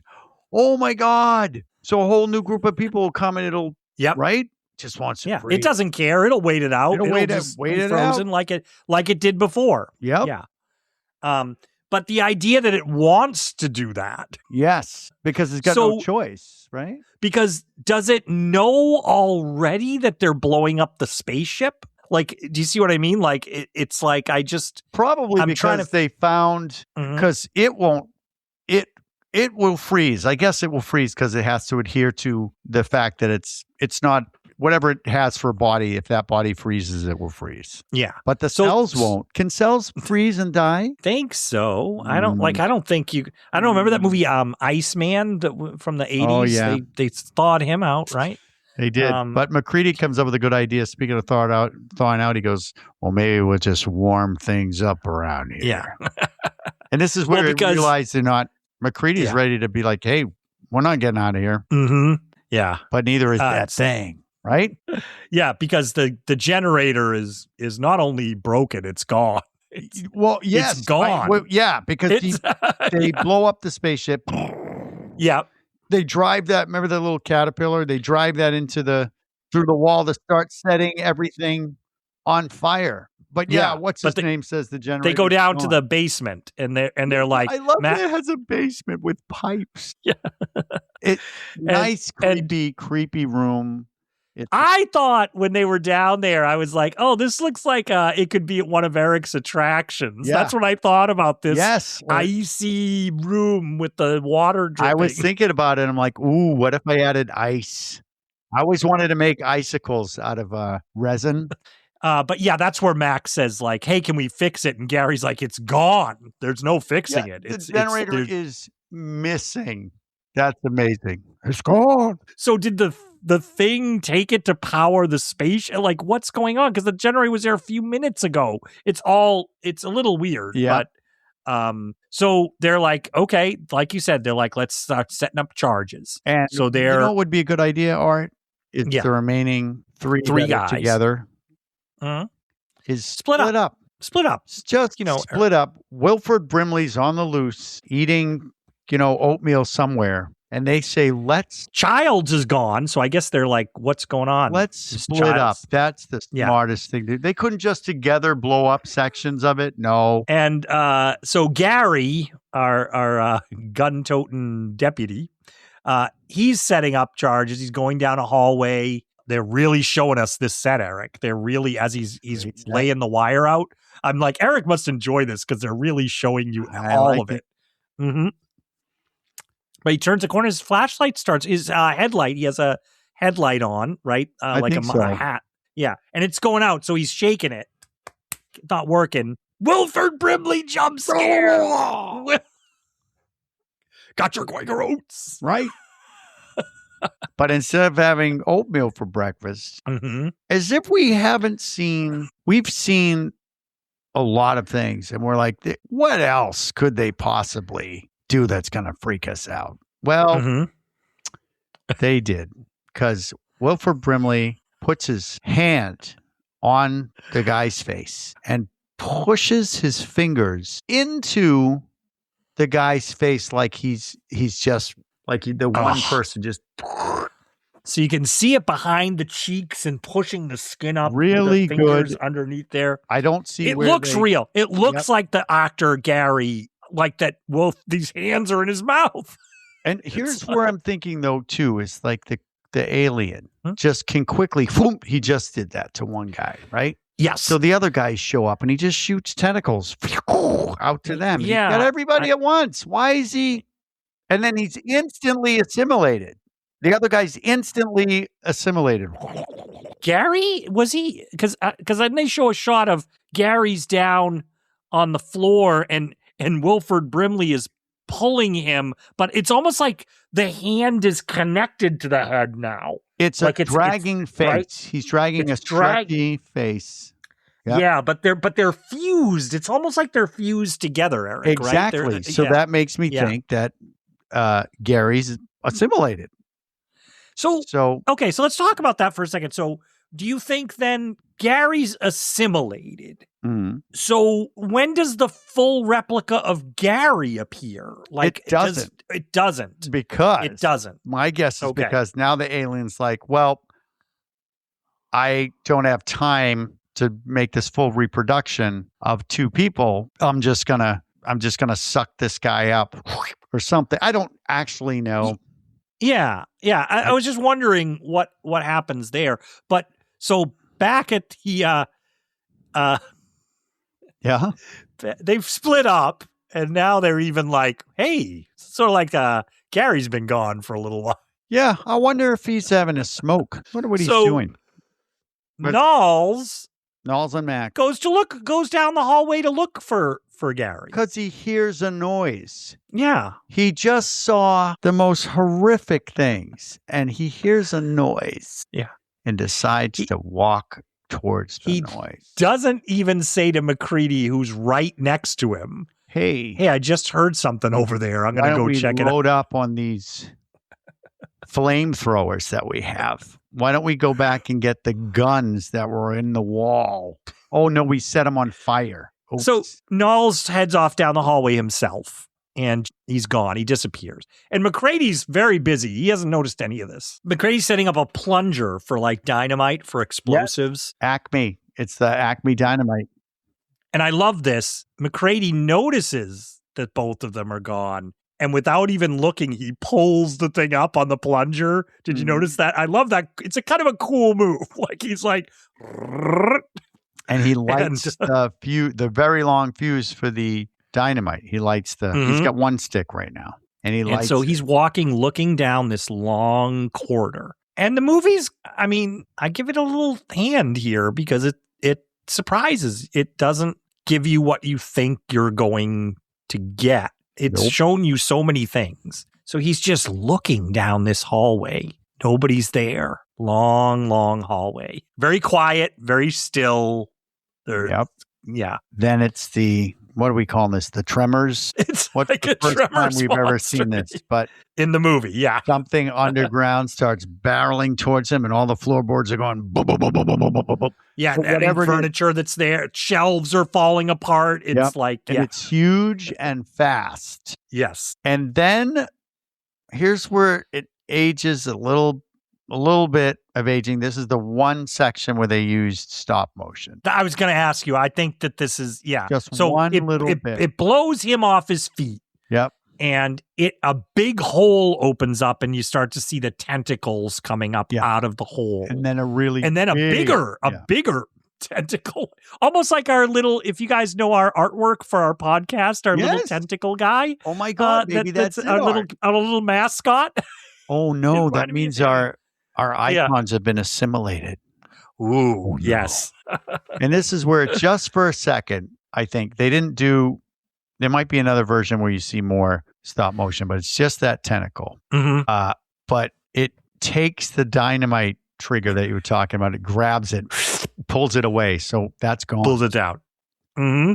And then I guess we call this the boss alien. Good call. In a video game, this would be the one, right? You'd be like, you got to beat this one. You got to beat this is the one. I hope final your health one. is up, right? Yes. And it's huge. It takes up the whole space, right? So it's got to be, I don't know, it's got to be 15 feet tall or something, I guess, right? I don't know how big this. But and it's what do you it's got for tall, description? and on top of the neck, it's got this long neck. How do you explain it? It's like a big teeth-filled beak. Big ass off teeth. to one side. Yeah. Big ass teeth off to one side. Fleshy. But the other side is a head, like half of a face. Not just any on head. Is it Gary? It's Norris. It's Norris. Norris still. Because they probably had that. They've done so many. Yeah, Norris you're heads. right. They're like, hey, Right. So we gotta Norris's use the head's Norris getting a lot head. of work. they didn't have time to make a Gary. Yeah. And it's got giant claw hands. It's a big mass of flesh. Tentacles. Yes. But they're not done yet, Not done as we yet. keep saying in this book. That's enough, right? That's enough. As if the reviewers hadn't written their reviews already. Yeah, and you're already back in your seat like this in the theater going, oh, can't get any worse than that. Oh. Yeah. But right at its center, it opens up, and this dog's head comes out of the center of it, just all gory and it's a dog. slimy and Yep, monster. Like it's just birthed the dog monster again. So it's now, I think either it lost its shit, like the monster's like, fuck it, I'm going to just be everything. I'd love if an E.T. head was coming out Right. too, and you're like, oh, yeah. right? That would be You're like awesome. it assimilated an ET somewhere. Yeah, in the universe. critters, little critters are popping out of it like that. Mars attacks. Yeah, All the, they're all the coming out. That'd be awesome. Mhm. But that's enough, I think, because we get that one stick of dynamite Mhm. and it's roaring and Kurt Russell does quite a jump and barrel roll, what a forward freaking roll. He does like a forward friggin' roll, and he turns back. He has a cool line, but I didn't write it down. Oh, you Eric. didn't? He has like the I have hero's it. cool line. I have What a is cool it? line. What does he say? The thing's roaring, and he goes, "Yeah, fuck you too," and then he throws the dynamite, and then we get Boom. just in case you didn't think this thing was gonna fry. It is a massive explosion. Hmm. So if this thing burns up, if it burns, the cells burn, then unless a piece got away, this thing is burning. And we up. cut to outside, and we're seeing the camp. It's dark, and this charge set off probably all the other charges that they set because it's blowing up all over the camp. The whole Boom, place is, boom. there's nowhere to go. Big fireballs, Mm-hmm. and these are real explosions that they're doing here. Yep. And matter of fact, I noticed on one, the camera kind of was like, "Oh, I had to turn up to get that fireball." Oh, wait, let's I get think that. they like, I think they're like, that's amazing. But real good practical effects here. Yes, and so the camp is just decimated.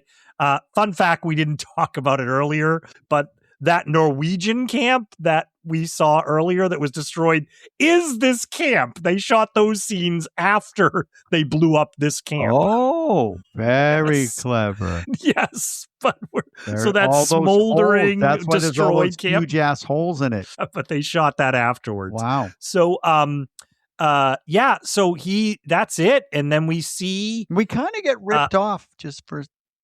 Okay, our last what's going on? character was it Knowles? Yeah, he didn't get a death. He Nope. didn't. He just He was disappeared probably like, down the thing. Man, come Didn't get a on. death.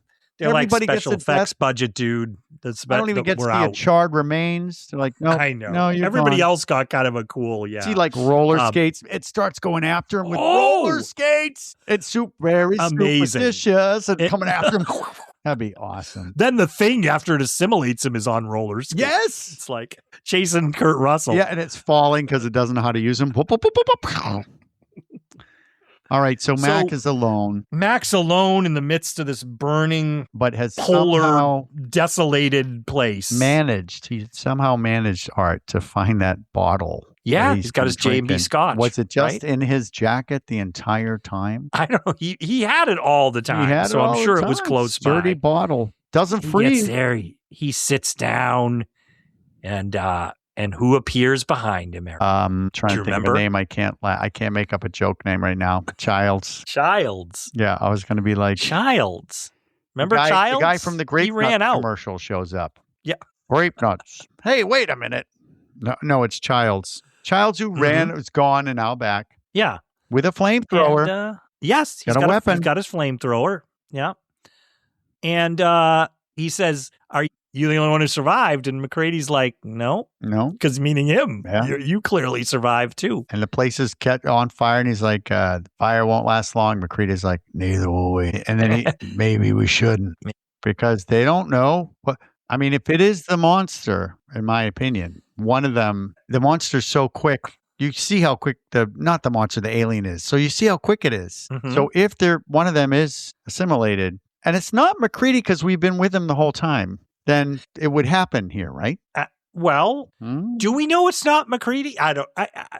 But what I will say, Eric, is I think if they stressed, this is why I pointed this out several times earlier. If they stressed a little more that it has to attack in the dark, because it doesn't always attack in the dark. This ending, you could be like, the fires are going to burn out and the two of them will then be left in the dark. And that's when it would. No, I'm just saying that if they had just stressed that a little, that was the way it was set up, then we'll be like, oh, once it gets dark, that's when, because you're like, why wouldn't it assimilate right now? Mhm. But I don't think the movie did a good job setting that. I'm not sure if that's what they were going for. I'm not sure but either, but I thought that. They are both Um, basically sitting there freezing to death. Yes, the fires will go out. There's nobody coming to their rescue. No. There's nobody. Yeah, so they'll be frozen. So to death. I'm going to let you give the last line of the movie. What? Well, it's like, What is? let's just sit here and see what happens. Yep. And then they share a drink. Very good. You notice that. And it's MacReady hands him the bottle, Mhm. smiling. And then I think MacReady has a really interesting look on his face Mm-hmm. when he's sort of like then smiling and he leans his head against the side of whatever, like while he's there. And he looks off with those beautiful eyes, Eric, with those beautiful Kurt Russell eyes. And then we cut to the camp burning, and that Ennio Morricone score kicks in, Mm-hmm. and the pulse goes on. Yep. Dum, dum, dum, dum, dum, dum, dum. And then blackout. Yep. Mm-hmm. So we don't know. That's the end of the thing. It is. And we don't know, but the speculation ensues. Yes, for years. For years. I don't. Then they remade. Then they did the prequel. What'd you say? 2011, right? Yeah, 2011. And speaking of Universal Studios, I went with my son, and this was around that time, and they had a thing display that you walk through, and it was the 2011. It was all these critters. And I'm like, ooh, because I didn't see it. I'm like, ooh, what is that? All these creatures. Oh, cool. And just want to point out a couple things. We're done. We finished with it. So if you guys want This to is be the like, thing. we're done. Bye. Thanks. But Art and I have to do a little bit of, well, wait a minute. We have to do some cleanup here. We have to do some cleanup. Yes, because in the prequel, they specifically point out that the thing replicates you, but any things on your body that are foreign, it ejects them. Oh, it's like phantoms. Yeah. So if you have a filling and it replicates you, it can't replicate inert matter. Mm-hmm. So whatever you have, it will eject that. So it won't have it. Like it replicated you, but it's got all your teeth. Earrings, things like that wouldn't be replicated because you'd have to put the earring in if you're the thing, right? So Childs is sitting there talking to MacReady, and he has an earring in his ear. Okay. So I'm just saying that technically, unless he took the time to pop that earring in, rules out. That makes sense, Eric, what you're saying. And I didn't ever realize that. And then also, what do you think kind of have to put on a new MacReady? outfit because you shred the other one. Yeah. But yet Wilford Brimley had the same outfit on. Oh, no, he didn't. He wasn't wearing the jacket or anything. So Childs was wearing the same outfit he had. Mm-hmm. And so is MacReady, by the way. Yes. Now, MacReady, I just think it's an interesting, ambiguous. I don't think it all ties up perfectly, I think it's but not also ambiguous. there's a whole thing about seeing their breath, and you see tons of breath with Kurt Russell, but you don't see Child's breath like in that scene. It's very weird. And so people latch on to that. That like you do, because and when I was watching, I'm like, oh, it's true. It's like Kurt Russell, you're seeing his breath, and Child's you're not. So you're like, but he would be an organism. The behind the scenes, I know, would be Kurt Russell's like, you know what? I'm going to inhale some cigarette smoke and talk. And the guy he's playing Childs is like, I don't smoke cigarettes. I'm not going to do that shit. I know. So we don't know. But what I want to talk to you about, Eric, is let's go back, rewind through the movie just a little bit. Right. Nobody trusts anybody anymore. Nobody. The girl from Ipanema. Okay. Yeah. The person at the beginning where the dog went into the room, the shadow, Dick Warlock's shadow, that was Palmer? We're to believe that was Palmer's room? Or we're to believe that was Norris's room? Okay.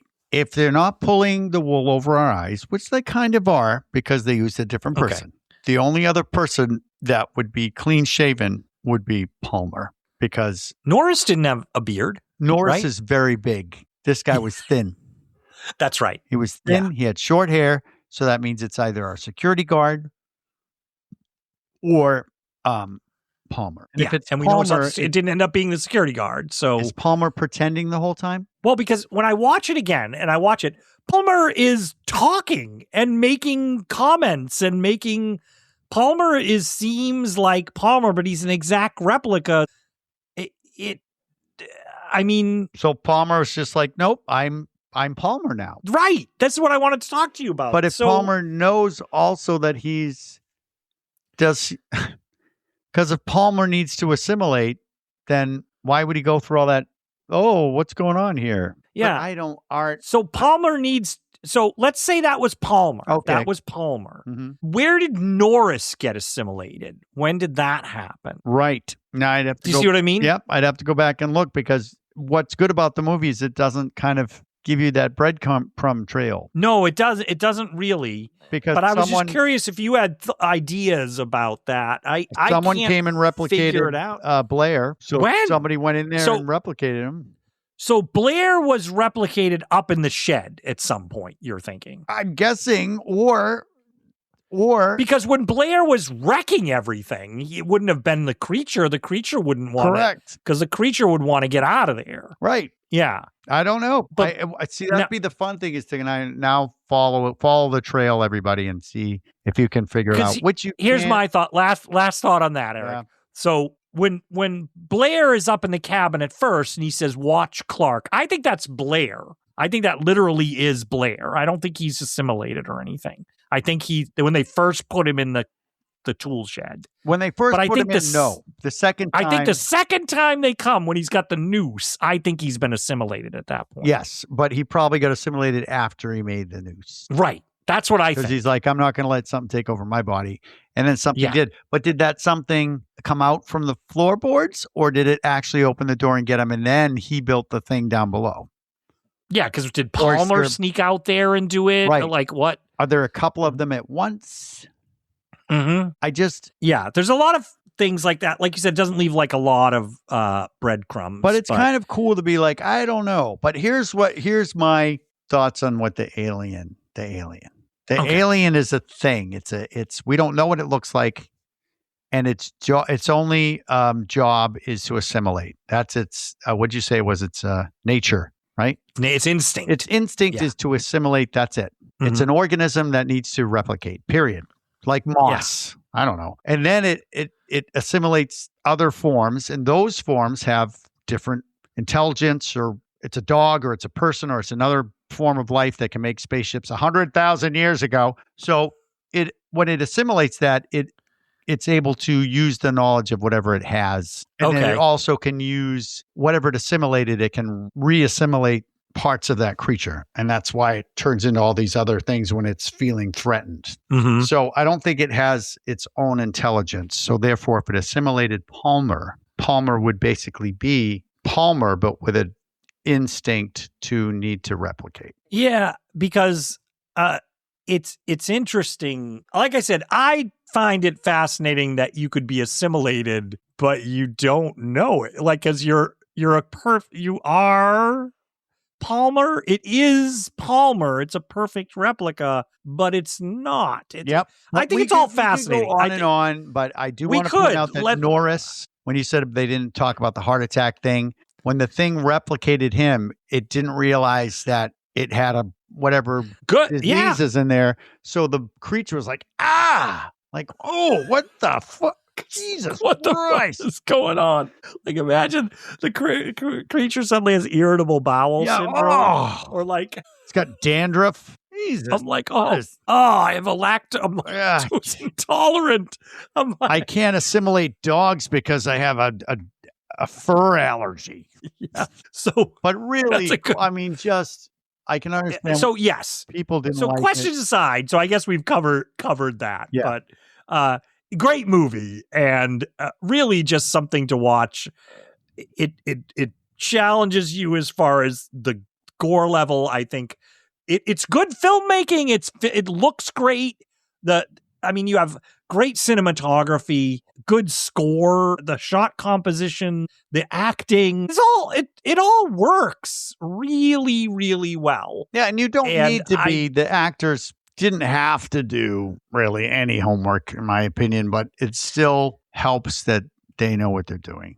And it adds to that. I think it adds and to John that. Carpenter got exactly what he wanted when he said, I don't want a man in a suit, and you just go crazy, Rob. And that's exactly what Rob did, to the point of where he had to be put in the hospital because he had ulcers. But I think it's a cult classic now, because now that you can choose what you want to watch, and you can learn about what you want to watch, the knowledge of knowing what you're getting into, you just appreciate. Instead of being an audience in the 80s going, oh my God, E.T. just exploded. And good on John Carpenter. They released it in the theaters again for its anniversary relatively recently, and it did really well at the box office. Imagine seeing that on a freaking huge screen in Los Angeles. Yeah. Oh. It cleaned up. They did one of those re-releases. So good for that. It's very much recovered its reputation. It's considered one of the best sci-fi horror movies ever made now. And so I think well-deserved. Holds up. It so holds up. I mean, that one jokey bit with the crab, Alaskan king crab with the head. But apart from that, just so much, everything's so believable. I think that's the issue where your mind can't wrap around that you're seeing this horrific gore versus somebody getting, their thumb cut, wincing over that because you can relate to it, but you can't relate to a freaking dog monster with tentacles and crab legs. You're like, what? So just to kind of get our wrap up here, Eric, you mentioned it earlier. You brought it up. They did make a remake, but not really. They made a prequel to this where you see what happened at that Norwegian camp. I don't know how you feel. I'll just say it and see if you agree with it. I think it's worth a watch if you like the thing. I think it's not. I don't think you should avoid that movie. No, I agree. Okay. But you're only watching it to get the information as to what happened at that camp, but you're not watching it to be in awe of the practical effects and the incredible gore and monsters, because they started out practical and then they're like, nope. And they covered it with CG, and it shows when somebody turns into a monster there, and it's a lot faster because they couldn't do it with practical effects that fast. It just doesn't. You're like, it's not a practical effect. I'm not scared of this fake thing that's coming towards me. The tennis ball coming after me. I would agree, Eric. But yeah, if you're curious, if you watch this movie, you go like, what happened at that Norwegian camp? It's not a bad version of that. And I think that started, I forget her name. She's the star. I think that started her horror career. Is the person that's in that. Yeah, I forget who that is. I think she was just. Did she end up in Alien, one of the Alien movies too? I think. Yes. Yeah. And she was also, what's the one with the something's in the basement? Oh, I forget. But anyway, look her up. I'm not doing your homework. You guys do it. And also, we're not talking about that. No, we're not. We're talking maybe about later. So great, Eric. So we both really love the thing. We recommend it.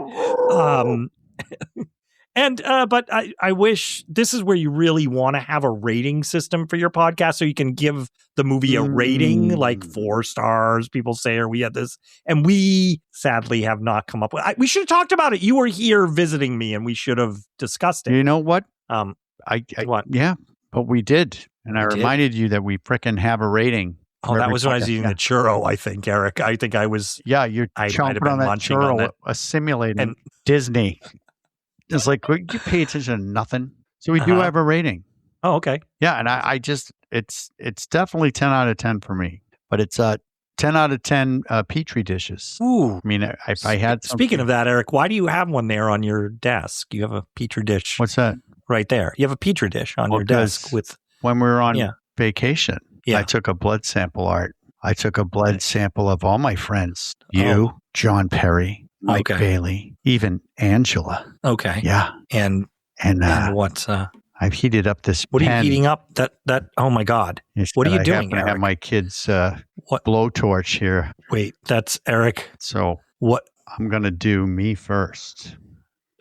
Just you're gonna do you first. Show you. Okay. So is there anything you want to say to our listeners before I want to say all right, go Eric. ahead. Eric's about to do this, and I just want to say that if you like the thing and you want to talk to us about how you feel about the thing and how we talked about it, you can reach us at our website, midnightcinemapod.com. Yeah. And Eric, Where is that dog? Anyways, I haven't seen What it in a while, dog? but I just wanted to know the dog that was there.